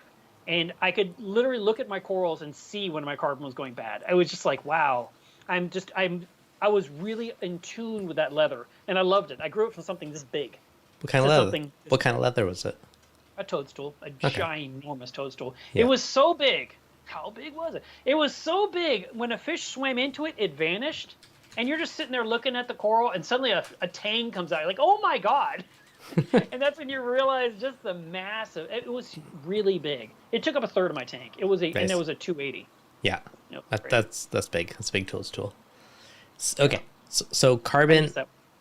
Okay. That's a great point. Leathers will release toxins that will inhibit the growth of acros and cresting corals. So carbon is definitely important if you do have a mixed reef with leathers. Now, again, I haven't used carbon in ages either, but I also run ozone on my tank, which breaks down the toxin. So carbon absorbs it, ozone breaks it down. So they do similar, same, but different. Yeah. Same, but different. You got zoanthids, you got leathers, you got acros, you've got, you got anemones, the nematocysts are going in the water column constantly. You have so many things happening that those water changes do benefit the tank. It can end up with, your tank being more happy, like you said, or at least diluting what's happening in the tank. So it is something to be aware of. And, you also talked about adding trace elements. Yeah. Like, for example, you might need to dose iron because your macroalgae aren't growing. You might need to dose potassium because you're not getting the right color out of some corals. You might need to, and you probably absolutely need to dose manganese because that was one that's really hard to increase no matter how hard you try. Trust me, I've used many bottles. And I still keep getting not detected, not detected, not detected after every test. Especially if you have Refugium, like iron and manganese get sucked up by your Refugium, your Chaeto, your Chlorp, or whatever it is. Yeah. And I tell people this one a lot because a lot of people don't dose it. And the Refugium will be like gangbusters for a few months and all of a sudden it'll just stop growing. And it's usually because you're out of those elements. Yeah. Yeah. And iodine is another one you put in, doesn't last very long. There's a lot of things that need to be replaced. So that's true. Part of maintenance is going to be putting in these things. Part of maintenance will be getting new test kits. Part of maintenance is doing an ICP from time to time. Just double check your work or figure out what's missing so you can put in that lacking thing. And also making sure your salinity is right. That's another one that I think a lot of people can make the mistake on. They don't double check that their device is measuring accurately. And they could have, a refractometer and they're using it, but it's lying to them. Their tank is actually lower, so the ICP can verify your salinity, which is nice. Yeah, no, it's very true. And I've definitely been guilty of issues from off salinity. And if your salinity is off, everything is off. Yes. And I learned that the stupid way. I was so mad at myself. I didn't hurt my tank. I was trying to do something with trace elements, and the ICP company kept saying, Mark, you need to get your salinity to 0.35 ppt, or I'm sorry, to 35 ppt. It's like, yeah, I know. That was not on my list of things. My list was, potassium and iodine and vanadium and selenium and cobalt. I was stressing about cobalt. And he's like, Mark, if you just get to 35, I'm like, yeah, you keep talking about salt. Why do you keep talking about that? And he said, once you're 35, these other numbers might actually look a lot better. I'm like, are you kidding me? I have spent so much time the last 8 weeks putting everything else in. And he's like, you got to get your salinity right. I was like, arg. And so when you look at people ask questions in groups, like, well, what's your salinity? And people are like, oh, I like mine 1.021, or I like mine 1.023. They just pick a number they like. And we always say 1.026. We say that. But you got people saying, well, I like this number. Like, why? Why are you at this lower number on purpose? It's one thing to just say, I'm trying to get 1.026. It's another thing to promote, I recommend 1.022 to 1.024. You'll be fine anywhere in there. That's not the advice. The advice is 35 ppt. And I would agree, because my salinity on this tank has been too high, and I lost a flower pot coral, likely because my salinity is too high, because I dumped in like gallons of salt water, and it was on my to-do list to suck some out, and I didn't, and my salinity was at 0.39, 0.4, way too high, and I've been slowly just do mini ones to slowly bring it down naturally now, but again, it's because life is crazy and I haven't dealt with it. Are you using that reef calculator to figure out how much you need to use to fix the salinity? No, I just suck some out, and then I let my ATO add more fresh water. Hamza has this fantastic calculator for salinity adjustments. It's so good. I think it's just Hamzah. I used to say hazmat, so everyone's like, it's not hazmat. And I'm like, oh, it's a Hamza. And then he's got it's a whole bunch of calculators. It's really good. And so like if you mix up a batch of salt water and the salinity is too low or too high, you can say I have 65 gallons of water. My salinity is this. I want it to be this. And it will tell you exactly how to fix it every single time. It's a wonderful calculator. Interesting. And you can, if your tank is too low, you can top off with salt water for the next few days. If your tank is too high, you can pull out salt water and let top off keep adding and keep chasing, put more top off, but again, double check your work. And if you do this long enough, you'll actually get yourself right on track and you'll have good numbers again finally. The interesting thing is I did lose an acro and I lost a flower pot coral, like an alveopora. But the gonies, the torches, the Ophelia, everything else seems fine. So, but those two seemed extra sensitive to it, which I'm lucky in. And it's like stupid because it's something that I knew I need to fix, but I just had no free time anymore. So it just, side burner. Yeah, you keep saying you're so busy. You're trying to be like Melev. Is that what this is? Or is this because you're a dad now? It's the dad thing. That and YouTube videos, all my time gone. So something on my to-do list. So I'm obviously a fan of automation. And I honestly think that my tanks only half survived me the last year because so much stuff is automated. So I believe that. Future project. It disappears. We can't see it. So I got another Dostronic, and this is like the DC, it's like the cheaper version. It's the same thing, just like Comore style pumps instead of separate pumps. But I have intentions of automating all my trace elements that I forget to add on a far too frequently of a basis. So I'm going to automate all my separate traces. Let me tell you this, even though you bought your new expensive machine, yeah, I'm using a single Versa, and I'm mixing up my trace elements in one jug. I've been thinking about that as well. So I talked to Chris Meckley. So what you could do is you could reach out to him, and you could say, these are the trace elements I want to combine into one, and see what he says. So, or you can ask your favorite ICP company what they say. But there are certain things you can't mix, okay? Just so you know. But there are certain ones you can. Like, for example, I cannot put potassium in my mixed jar. So that one has to be in its own thing. This is another really good conversation. Because I talked to Chris and similar thing. We were like, we just like mix them. Like just add what you need for the month, dilute it with like a couple liters of RODI, and then just dose it. Right. Yep. But then on the flip side, I have Andre from Reef Moonshiners is like, no, don't mix them. I'm like, well, why not? So anyway, I got 5 heads of doser, so I'm probably just going to throw them all in a doser. But I've been trying to debate that. Yeah. Yeah, I've been trying for more than 2 years, probably 2.5 years, trying to get the 4 Versa heads that you have. Yeah. I placed my order before COVID, and I'm still waiting. Wow. And they won't. And I recently talked with someone, with Jay over at Ecotech. I said, Jay, I want the 4 head. And he says, those are impossible. I'm like, dude, why did you even say they exist? And he's like, I might have to take one off the office to send you. I'm like, then do that because I want one, Devin has 2. It's not fair. And he just laughs, But you can do separate dosing heads of every single thing, and you could trickle in this, that, and the other, like Andre's saying. But according to Chris, you can mix most of them. Now, you could always get a hold of Gene at Reef Labs, who's the ICP company out of Florida, and he's the physicist. If that's what I want to know. The answer to this question, he will know what you can and cannot combine. Maybe I need only 2 or 3 dosing heads, right? I can merge the rest. Exactly. Like this is all good stuff to know. 2 left over for something else, like orange juice or whatever. So you can make yourself a Crown and Coke on a dose. Fill your cup. Yeah, pretty much. So, okay, next question. ICP tests, since we're talking about those. What's your thoughts on them? How often do you do them? Do you think they're a good part of, maintenance? Should you do them periodically? How do you feel? Last year, I was working on a talk for Markna, and I did an ICP test every single week for 12 weeks in a row. Weekly. That was very expensive. Yes, that is. and they did give me a discount on the kits, but the post office immediately started failing me from the very first shipment. Like, I sent it off, they never received it. They didn't receive the first sample for 3 weeks. I was so mad. So I started paying UPS for overnight shipping to send my 2 ounces of water. Dang. And I was like, so I did a couple of weeks where I paid $37 to ship my 2 ounces of water.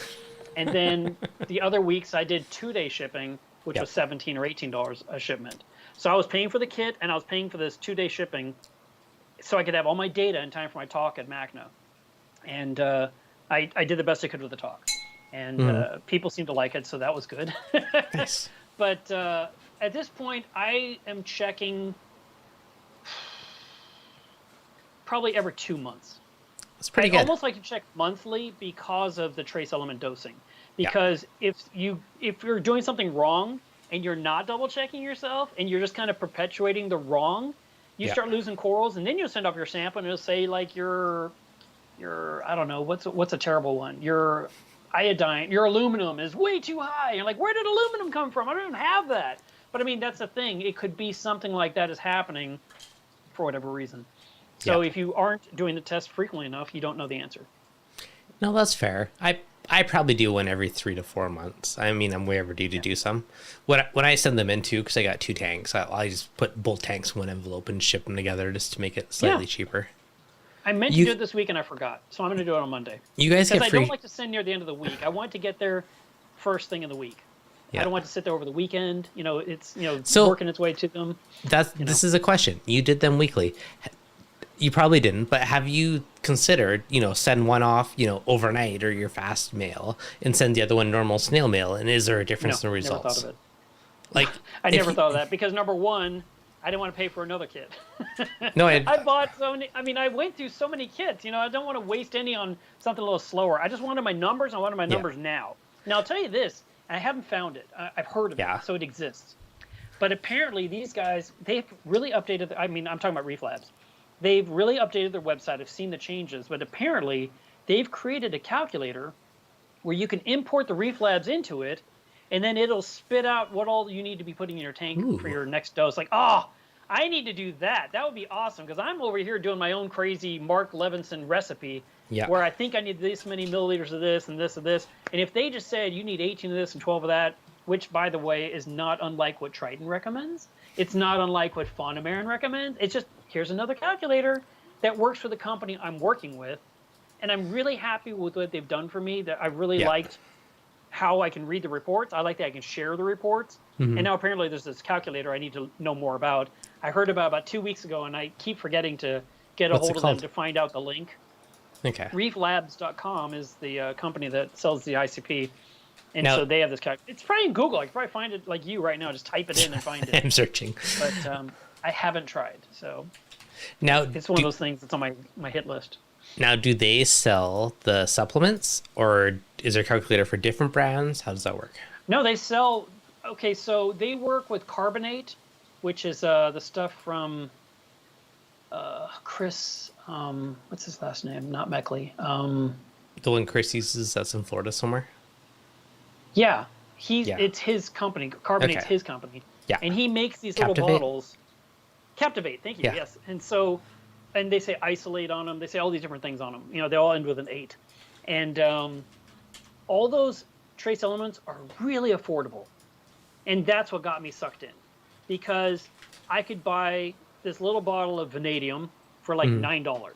I can buy selenium for $11. I can buy cobalt for $9. And I was like, okay, this isn't like $90 a bottle like, some other brands. And I just didn't like that these things cost so much, especially when I know it's super crazy concentrated and I'm diluting it out. Well, so I mean, this would be another interesting comparison because there's like Aquaforest sells, there's the Reef Moonshiners, there is ATI, like there is Triton, there's a bazillion different brands, right? Yeah, it would be interesting if there was a calculator to know the dose of whatever brand. Yeah. Which would also kind of tell you, are they the same concentration? Like, are they the same or are they different? They're absolutely not the same concentration. Matter of fact, I'm friends with one guy who's I don't know what he is. He's some kind of a lab rat in Australia. Yeah. And he always like, Mark, why are you buying that bottle? You could literally use your Meleves Reef to buy from a chemistry company. You can open an account with them and you'll get, I don't know. He makes it sound like I'll buy potassium. I'll have like 10 years worth for like $12. It's like you don't realize how much you're paying for that bottle. And I'm like, it was like $9. Or no, my potassium was $13 for a whole liter. Yeah. And I was like, I don't feel like that's a bad price. And when I was buying the liter from, or no, it was a liter from Fauna Marin, the Elementals K. Yeah. That was $20 or $21. So I'm already paying $13 for equal amount. So it's more concentrated, costs less. I'm happy about that.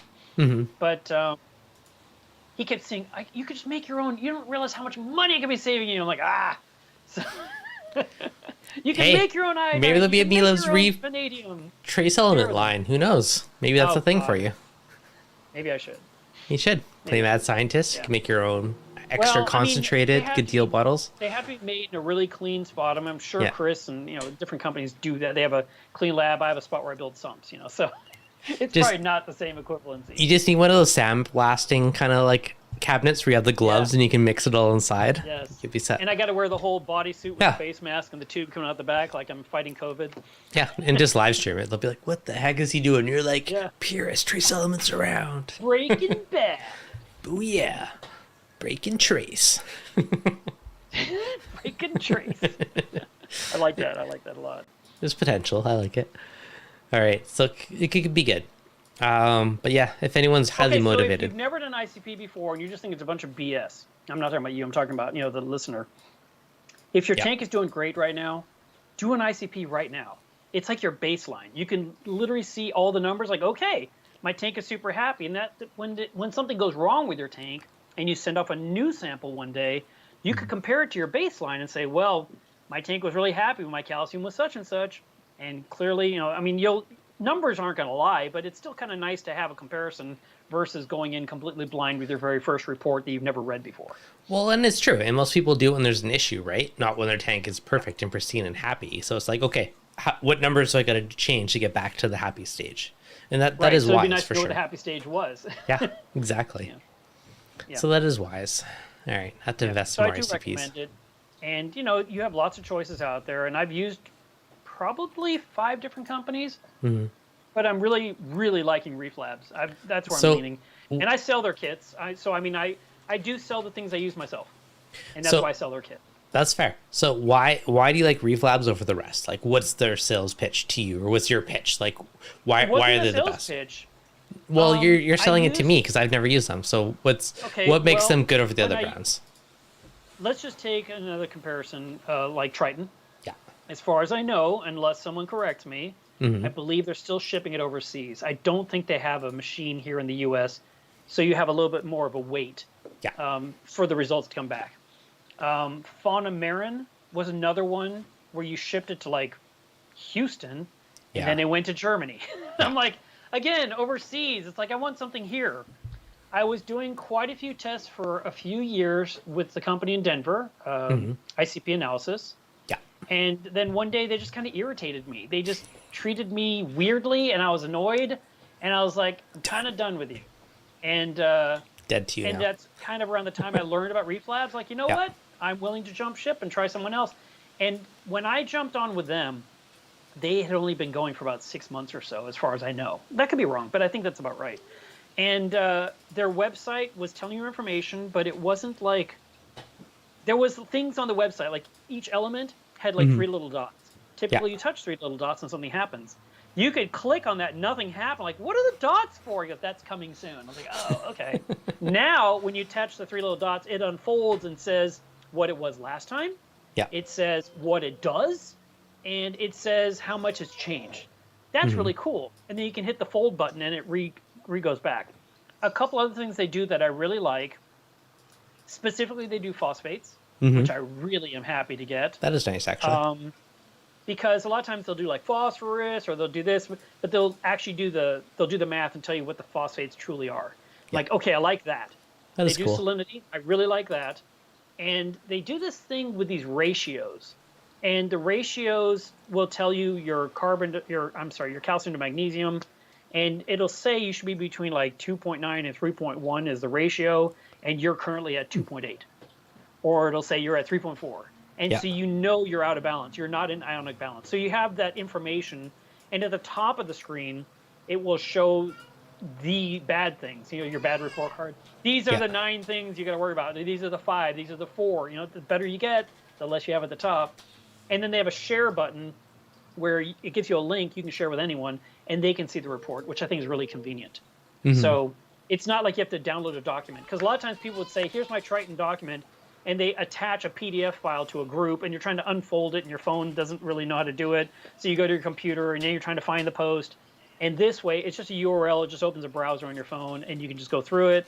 You can turn your phone sideways, and it goes widescreen. I mean, I just really like how they've handled it. Okay, nice. I feel like I might have actually used them once. I'm just checking right now. All right, I'm going to try them again. There's nothing in Canada, right? You don't have any company that No, there's nothing. Everything has to be shipped far away. So that's the part that I wish there was an option, but I'm either shipping to the US. I don't really want to know where I was 2 weeks ago. I want to know where I am now. That's one of the reasons I was doing this overnight stuff. And I did that with ICP analysis. I said to them, I got this one report that showed my numbers were really bad. And I got a hold of 2 friends that day because I was doing a live stream with them. And I said to them, what would you do with these numbers? How would you fix the tank? And I wouldn't do anything. I would send them another sample. Yeah. I was like, I don't want to wait another week. I want my answer. I want to start solving what's wrong with my tank because I had an issue. And so I called ICP analysis, I think, or maybe I emailed it. It's one or the other. I feel like I called. I think I talked to a human being. And I just said, look, if I send you a sample overnight, tonight, and you get it in the morning, can I get my answer tomorrow night? And they said yes. And so I did. And I sent them 4 water samples, and I paid $36 for my 4 ounces of water. And the next night, I had all my information, and I could prove categorically that my new batch of saltwater was safe, my old batch was bad, my reef was bad, my frag tank was bad. I had all the information. I was really happy about that. But then later on, like I said, I ran into a thing with them where I sent in 2 samples, and I wrote on the little label reef tank, and I wrote on the label frag tank. And then they either emailed me or they called me. I'm sorry, I don't remember which one it was, but all I remember, I was just like, I think it was a phone call. And they just said, you included 2 tanks. You're only allowed to have an RODI sample. And I was like, okay, I'm sorry, I didn't know. I just used the second vial for another tank. And I wrote on there what it is. Yeah. And they said, well, you got to pay $10 more. And I was like, okay. And they said, so go to our website and find MISC, miscellaneous. Yeah. And add it to your cart twice. And then it'll be $10 and then pay that, and we'll go ahead and do this other sample for you. And I was like, okay, I'll do it tonight. And I was super annoyed, right? I mean, I just hung up the phone. I was like, are you kidding me? We're going to haggle over $10? I mean, come on. So, and I told her, I said, I sell your kits to my customers. I mean, I kind of felt like you should treat me a little bit better. It's not I'm Mark Levinson, but I am literally your vendor. And you're haggling me about $10 over a thing. You could have just said, look, we're going to do this one time, but we always require it's going to be an RO sample, or you got to buy 2 separate kits. Like, I would have just known the rule, and I would not break the rule. I'm not trying to cheat the system. So anyway, I was pissed off. And an hour later, I was like, oh my God, I'm just going to pay this thing right now while I'm still pissed. And I went on their website, and I found MISC, and I added to cart, and I added to cart a second time, and I paid the thing. I was like, okay, it's done. And I walked away, and I was like, oh. So then, 2 days later, I get a notification that says your water sample is ready. And I go to the website, and it was like my frag tank. And I was like, what about my reef? And I waited and waited and waited. And finally, I wrote them the following Monday. And I said, what is the deal with my reef sample that you received? I paid you within an hour of your phone call, and I still don't have it. And got no reply, of course. And then 2 days later, I got a notification. Here's your other sample.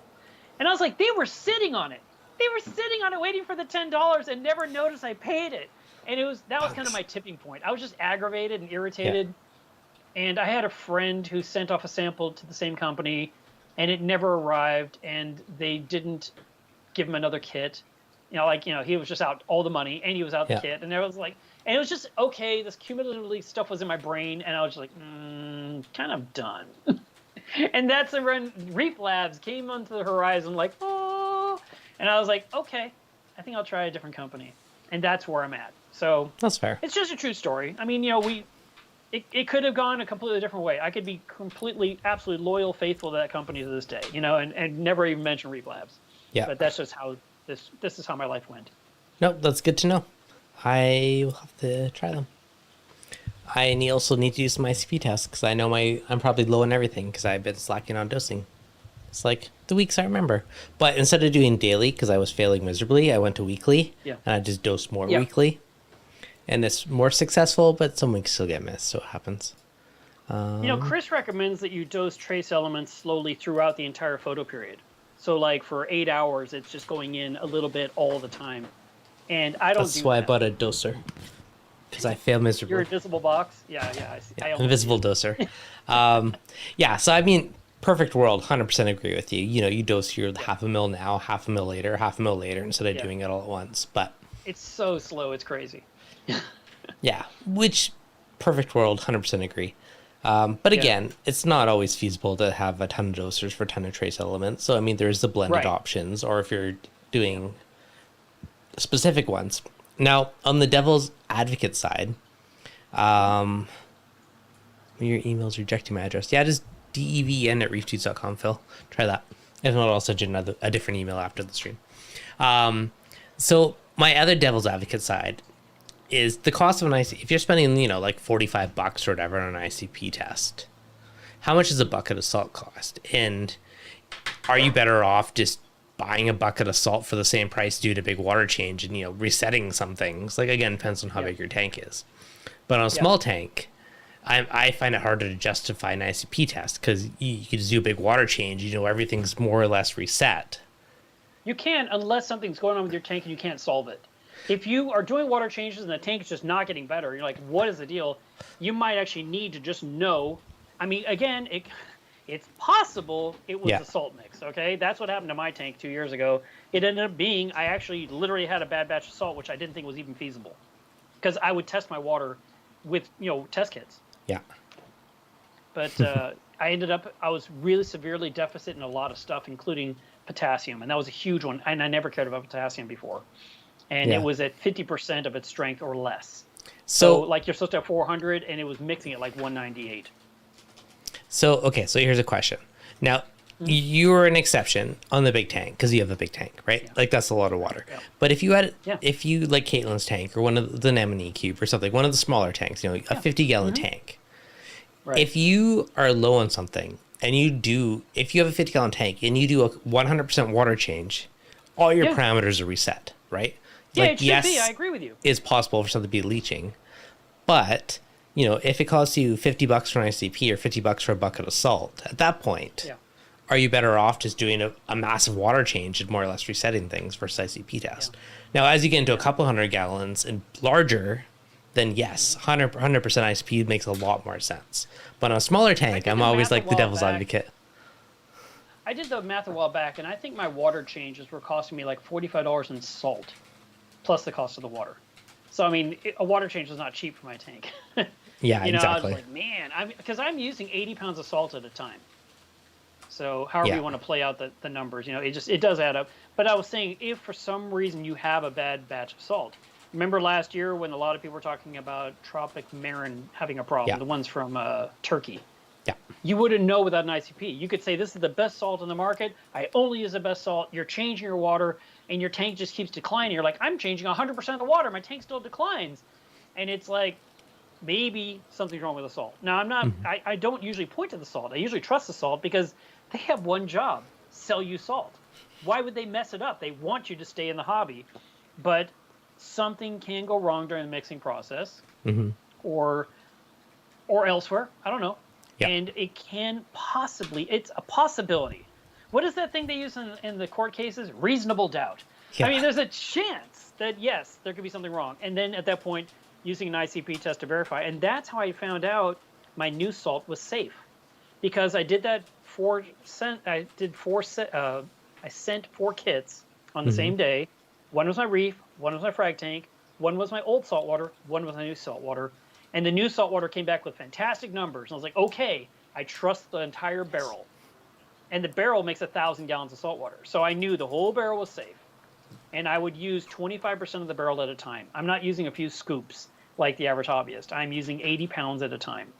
So for me, it's not sedimentation. There's nothing that could explain why it was so bad. And I ended up sending back all the bad salt to the company and said, here, analyze it yourself. I'm like, yes, there's something really wrong with it. We don't know what happened, but it's really wrong and it makes no sense. And I'm like, I agree with you. It makes no sense.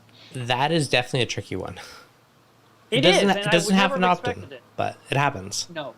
First time it happened to me, and I've been in the hobby since 97. Yeah.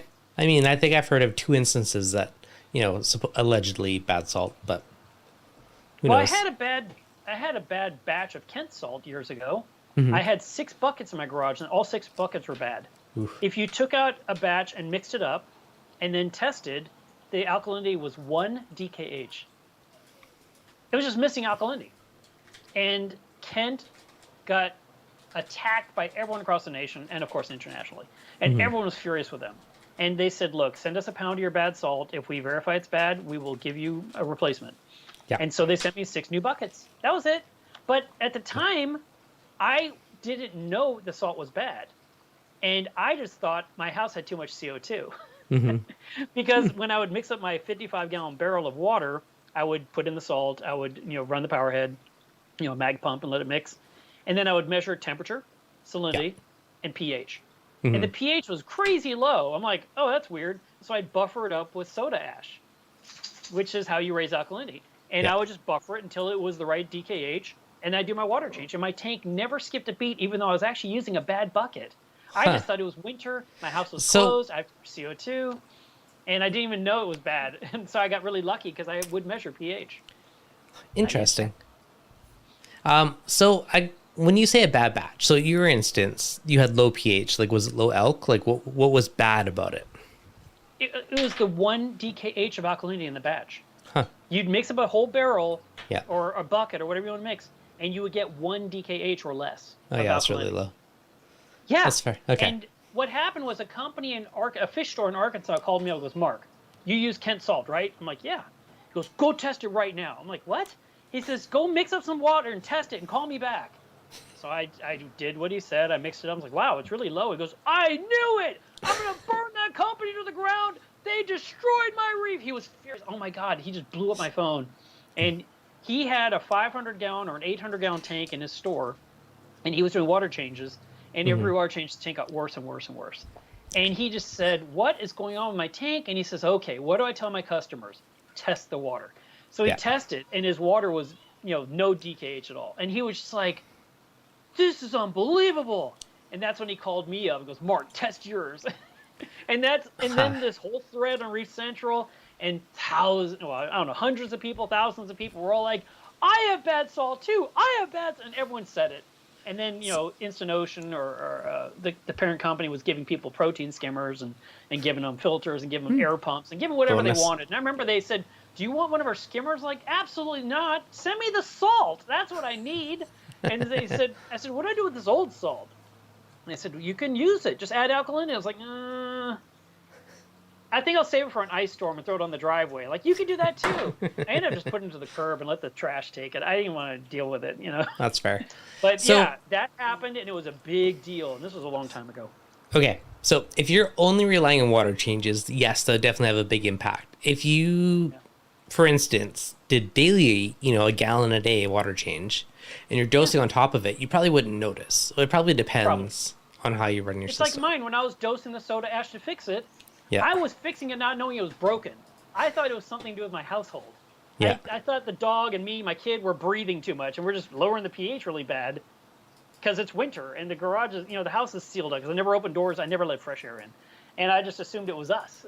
And it was all that time, I was just doing my thing. My reef never skipped a beat. It never knew, even though I had this bad salt. But this time, a couple of years ago, it was potassium, which I've never cared about in my life. Not once. I've heard of it. It's a thing like iodine or like iron. It's in the mix. I don't think about it. And I learned the hard way that it being missing really hurt my tank. And I mean, I lost all my Sunset Montipora, all my chalices that were green turned brown, like Hollywood Stunner, bubblegum chalice. My hammer corals were less green. It was crazy. I just watched my tank just rot away. Day after day got a little worse, a little worse, a little worse, a little worse, a little worse. Well, I spent 17 days trying to figure out what was going on with this whole ICP thing. Dang. And then I finally had my answer, and I contacted the guy and said, look, prove me wrong. I think I found my smoking gun. I think it's the salt. And he was like, okay. I said, I know that sounds crappy because people like to blame salt. But they verified. They said, something's really not right. Can you send us more? I'm like, I'll send it all to you. And I shipped them 40 pounds of salt. Yeah. And they checked it in-house. They sent it out to labs to be verified, and they said, this makes no sense at all. I'm like, I agree with you, but at least I know I have a good clean barrel. And so I just, all I did to fix my tank after that was I dosed 3 liters of potassium over the next 2 weeks. I didn't change any water. I just put in potassium, and the whole tank recovered. It was amazing. So there's a solid justification for ICP, especially on a large system. Yeah, absolutely. So I really do recommend it. It's so funny now because now people are abusing it. You know, they just throw it out like, oh, I'm growing dinos. You need to do an ICP. Or I got green hair algae. You need to do an ICP. Or I have flatworms. You need to do an ICP. And I'm just like, okay, now we've gone the other extreme again. It's like, no, flatworm exit. You know, dinos. Okay, you got to figure out what's going on. You know, whatever. But it's not always. But it's just funny because you read the threads in the forums and you'll see it. People are just saying, did you do an ICP? Well, my tang isn't looking really good. Did you do an ICP? I'm just like, oh boy, you know, it's too much. Yeah, no, I feel you. So, okay, couple questions to answer in the chat. Salty Aquatics 860 was asking about hermit crabs potentially bothering or eating corals. In my experience, if they're underfed, they'll become opportunistic and they will try to eat all kinds of things. So if they're well fed, you're usually fine. You know, if they're a little, if you're a little light or a little skimpy on the feeding, you know, and they're hungry, they're gonna try whatever they can find. So that's been my experience with a lot of the cleanup crew. And then he was also asking for recommendations on the cleanup crew. And again, I'm a big fan of just a variety. You know, certain creatures like certain algae, certain things, and other ones like different ones. So I'm a big fan. You know, if you're going near LFS, you know, 5 of those, 5 of those, 5 of those, 5 of those, do a big mix, and then you're usually pretty safe. What size tank and what color are hermit crabs? Which color do you like the best? Is red. Yeah, I like the red-legged hermits. The blue ones are aggressive. The red legs are safe. yeah. Safe Blues are park. more punks. They'll go They after are. They'll eat your snails. snails. Yeah. Yeah, exactly. Red and orange. Blues are pretty, but don't get too many. If you want to have a little bit of blue in your tank just for the looks, get a Halloween crab. Halloweens I knew are you'd cool. think it'd be orange, but it's blue. What? No, they're orange. The Halloween I had orange and black stripes. I thought they had these big, thick blue stripes on them. Nope. Okay, maybe they're orange. I wouldn't mind having a few blue-legged hermits, but they can be aggressive. I found the red legs are way more benign. They're way less destructive. So I would do that. And it also depends on how bad your infestation is in your tank. Thanks for showing me that. Oh, Yeah. that looked completely different. That's not what I was thinking of. I've seen Yeah. somewhere there's a few bands on the legs, but it was bright blue. Okay. But it wasn't a blue-legged hermit. It was some other hermit with blue. I Yeah, don't know, type in hermit with blue and see what you get. All right. Also, I like to have lots of cleanup crew. Devin says get 5 and 5. Well, yeah, like, obviously it depends on your one per gallon. I want to look at that gorgeous thing. electric blue hermit crab. There you go. Yeah, that one's pretty. Yeah, Look they're at that, cool. $20, man. Is that a Canadian Ouch. price? I have no Or is idea. that Vivid US dollars? Aquariums. That sounds US. Expensive. Okay. But yeah. Either way, I mean, a variety spice of life, I always go for that. Like tuxedo urchins agree. are amazing for cleaning up many algaes. Yeah. I tend to be heavier on snails than I do hermit crabs. But have plenty is my point. Richard Ross gave a talk a while back, and I sat in on it, and he just said, have lots of herbivores in your tank, and he said the more mouths eating, the better. And his point was that they really like the new stuff that's fresh. They don't want to go graze on your sequoia trees. They want to eat the brand new moss. Or something to that effect. I'm paraphrasing it badly. But he was just saying how the new growth is the part that tastes the sweetest. And that old stuff that just standing really tall, they're going to ignore it left and right. So you got to rip out as much as you can manually, which I've always recommended. And you need a nice, hungry, brand new cleanup crew that just cannot wait to chow down. And I've told the story on my channel before a couple of times. It was funny. I was placing an order for a monster amount of cleanup crew. And I was going to get some from my tanks, some for a 1,000-gallon reef, some for a 500-gallon reef, some for another guy. I mean, I was getting for like 5 people. So I ordered this giant order. And then the night before, I let the client know. I said, just so you know, I'll get your cleanup crew, and I'm going to bring it over. You know, after it arrives and I've counted out the pieces, you know, I'm going to bring your share. And he said to me, oh, I don't need it. And I was like, what do you mean you don't need it? And he said, I already picked one up. I was like, I told you I was ordering for you. I mean, this was our agreement. He's like, I don't need it. And I was like, so I had way too many. Yeah. And I threw them all in my frag tank because I had nowhere to put them, right? And the frag tank was 60 gallons. And I put in, I can't remember the number, but my brain is saying 800 cleanup crew items. It was insane. But I wish I time-lapsed it, Devin. It would have been the best video on the planet because I had all this algae everywhere, and I threw in all that cleanup crew, which was, like I said, like 800 critters.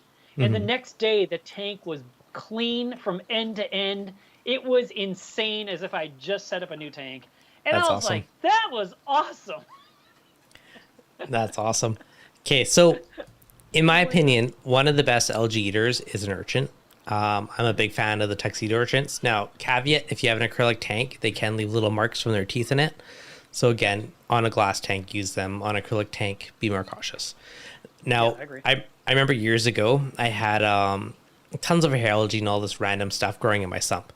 And I put a tuxedo urchin down there. With a week later, I came back and looked at it. My sump was the cleanest I've ever looked in his life. It was pristine. That guy did a fantastic job of cleaning every single wall of the sump. So they're great. amazing cleaners.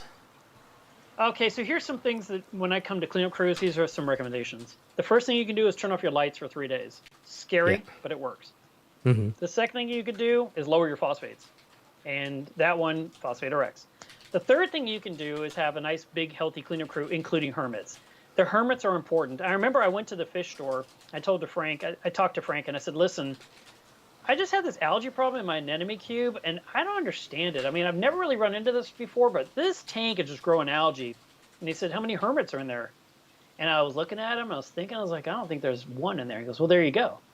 And because I had snails, I had urchins, but I didn't have any hermits. And I went, so I bought a few hermits from him. I put them in. They immediately went right up to the rock. We were just literally cutting it off the rock, just snip, snip, snip. And I was like, Yeah. wow, how did I forget that? You know, so hermits are not completely 100% evil. They definitely have a purpose. They are a benefit, but there is a downside. They could kill some snails. And then emerald crabs is another good one. And then finally, another solution to algae problems in your tank is going to be Flux RX, which is another RX product. But Tell me Flux more. RX will kill hair algae, bryopsis, bubble algae. And you just put it in and turn your skimmer off. I mean, it's not hard to use. So I really like that. Flux RX is fluconazole. It is. Question. Now, when you said hair algae, was that at a normal dose or a double dose? Hair algae is single dose. Okay. Bryopsis is double dose. Yeah. Valonia is triple dose. Okay. So I did a double or triple dose at one point, and it did take out all the hair algae and everything. My tank it was actually a ton of frags and stuff I had, and they were covered in algae I got from somebody. So I did that, and literally after like a week or two, they looked all pristine, and it killed all the algae. And yeah, it takes about 3 weeks total. It's not overnight like Phosphate RX, which I love. Yeah. But you'd think I own stock in that stuff. I just love it. But then I love chocolate too, and Crown Royal, and you know that. Do you have stocks Talk of about it? things I love. Oh! You open your kitchen cabinet, it's like Crown, chocolate, Flux RX. Pretty much. Yeah. Phosphate RX. Phosphate, Flux. I should do a video. It's just Phosphate RX box. That'd be hilarious. I should Just totally do Crown and Phosphate RX. It's like your whole kitchen Because- cabinet. You should be hilarious. No. It should be something like Captain Crunch, you know, the one with crunch berries. And then there's a bottle of Crown Royal, and then there's like boxes and boxes of Phosphate RX. You should. It'd be great. That would be funny. You're like, I this miss is the for old days me, you this is doing for the funny things tank. at the end of your videos. You used to always do, like when you made your outside shower. That always made me laugh. That was such a good one. One day I'll get With back the, to that. With That's that when I had more teeny free vacuum time. pump. Yeah. Yeah. That's when I had more free time. I'll go back to it eventually. I have no life Maybe you anymore. can make a baby shower. Oh, get it? Baby Yeah. shower? Oh, Let's see what I can do. One day. Maybe in a few months from now, I'll have a life again. We'll see. But yeah, I like doing all the random stuff. It's like little Easter eggs just for fun. yeah. Yep. Did you watch my new video I shared 2 days ago about Fritz becoming my sponsor? Do tell. have Tell to me watch more. I'm You have so to watch behind. it. I'm so it's behind. awesome. I spent so much time editing that video. It was so much work. And it came out good, and I'm really happy. Okay. So I'll watch it after please the watch stream. it after the show. I will It's only watch it. 8 minutes or Okay. 7 or something like that. I'm It's pretty not like my 4-hour thing where like, go watch my 4-hour video. Okay, Not yet. I am we'll let him go pretty quick here. Okay, I'm pre-opening that video just so I can watch it after. Yeah, it's really good. It came out really good. I wanted to do it like The Office, the TV show. Yeah. And I think it came out really good. But oh my God, it was so hard to edit because I filmed the whole thing with one camera. If Yeah. I'd used two cameras, it would have been so much easier because it was back and forth. Mm-hmm. So I had to like film and then we had to like change the camera and then film me.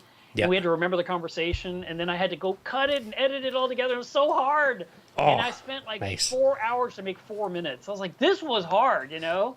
But I think it came out really good. So I would love to hear your It thought is on that open one. in a tab waiting for me to watch it very shortly. Yeah.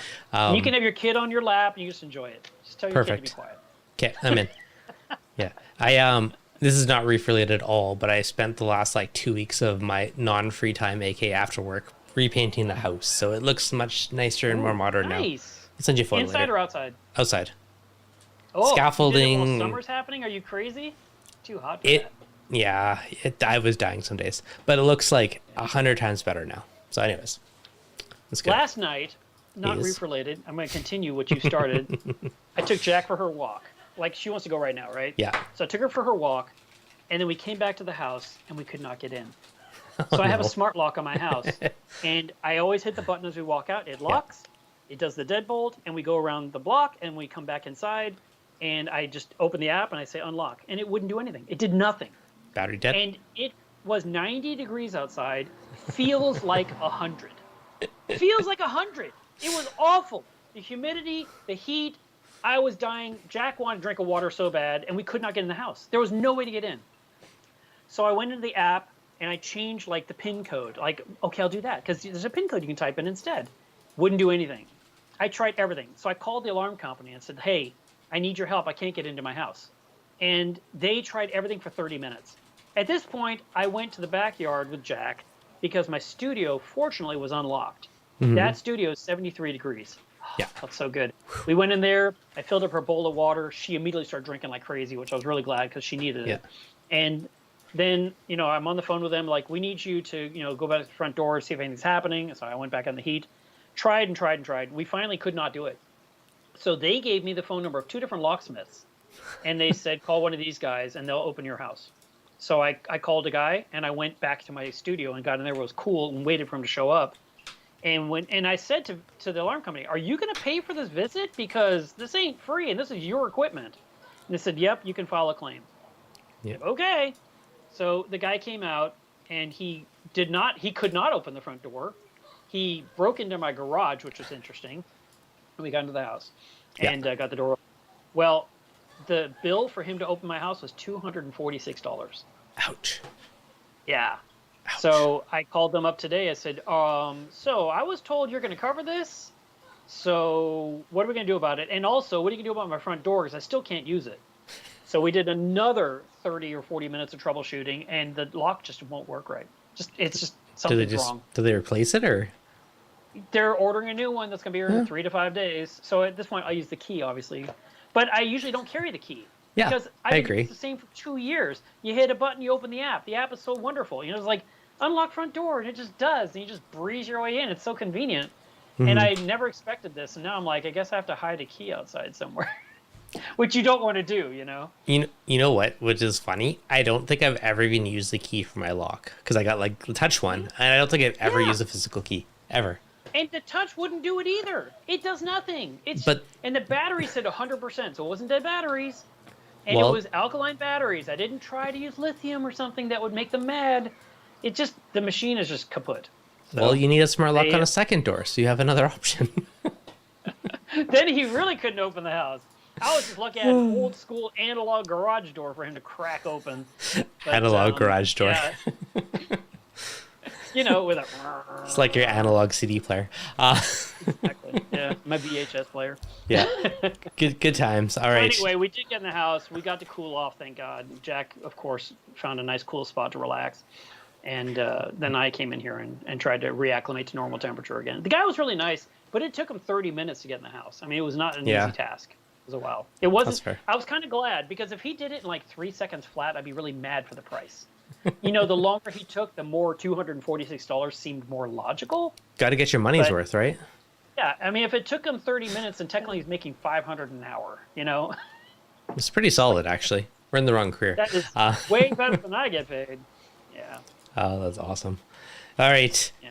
Jack wants to go up. I'm going to let you go, Mark, but I do appreciate you coming on. I got news. Well, before you give the news, I also threw Mark's video link in the chat so we can all go watch his video after the stream. Oh, thank you. That was nice of you. Yeah. Okay, so I've heard it's good. I've got something going on. I'm going to cover part of this. What do I have to cover? Tell me more. Got your talking points? Actually, it's all over here. I'm just going to go like this really fast. I have a document from the government. It has a stamp. It's official. This is it's got a stamp on it right there in the bottom corner. This is a legal document for my county. I have created an entity. Ooh. And I mentioned this in my live stream last Saturday, so it's not, top secret. But the official announcement will come out in about a week. Because there's no Markna this year, there's going to be a Markna. Nice. And so Markna 2023 is happening. Love the name. On September 9th.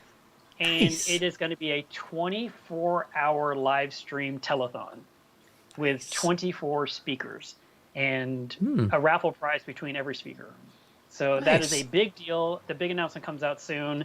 But I have been spending the last few days, going to courthouses, going to banks, trying to get everything squared away. I'm working with someone else who's going to help me with the production side of it. Yep.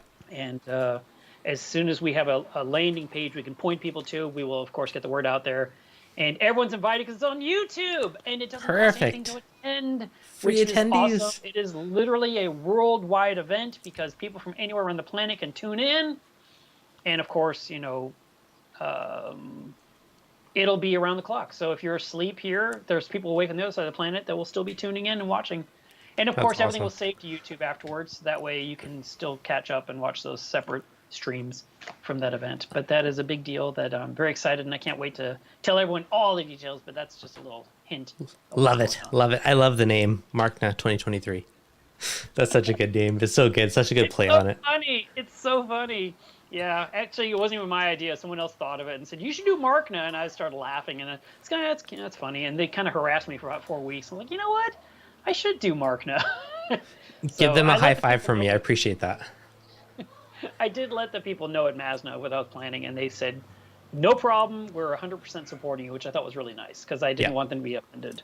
Because I'm just trying to fill in a void. I'm not trying to replace them. Yeah. So this will be a lot of fun, and it's something I'm used to. YouTube. Yeah, perfect. It's great. You're gonna need extra crown for that, but that'll be fun. I have plenty of bottles. You cannot keep up with my crown collection, sir. Probably not. Even though you can probably get it for $5 a bottle in Canada. No. We get taxed like crazy here. It's probably cheaper in the U.S. Which even though it's made here, it's ridiculous. So. Wow, I would think it's dirt cheap there because it's like made in your backyard. You probably have lakes of Crown Royal all around your house. You just go out there with a bottle and scoop out a next time you get some right here. You just push the PE mysis out of the way and you just drop this in and just fill it up with Crown, and you let the mysis come back. Feeding your fish drunk mysis. Perfect. Oh, love it. All right. Well, makes them so tasty. When you get more details on Markna 2023, definitely fill us in because that sounds awesome. I appreciate it. Yeah. Lots of good speakers. Just so you know, love Markna.com exists, but it's just pointed to Meleves Reef right now. So it's already out there. But, we'll have a landing page hopefully in the next couple of days. Beautiful. Love it. All right. So now in the chat, I did post Mark's sponsor video that he spent all his effort on. So I'm going to go watch it, and you guys should probably watch it too. It'll be entertaining. Yeah, it's fun. It's fun. I hope you think it's fun. I like fun. Yeah, definitely. I appreciate you coming on today. It's a fun chat. It's been far too long. We'll have to do it a little more frequently than every 5-6 months, but we'll work on this. Tracy, Dedicated Reefer, thanks to you guys for the super chat. I appreciate it. And we will see you guys in the next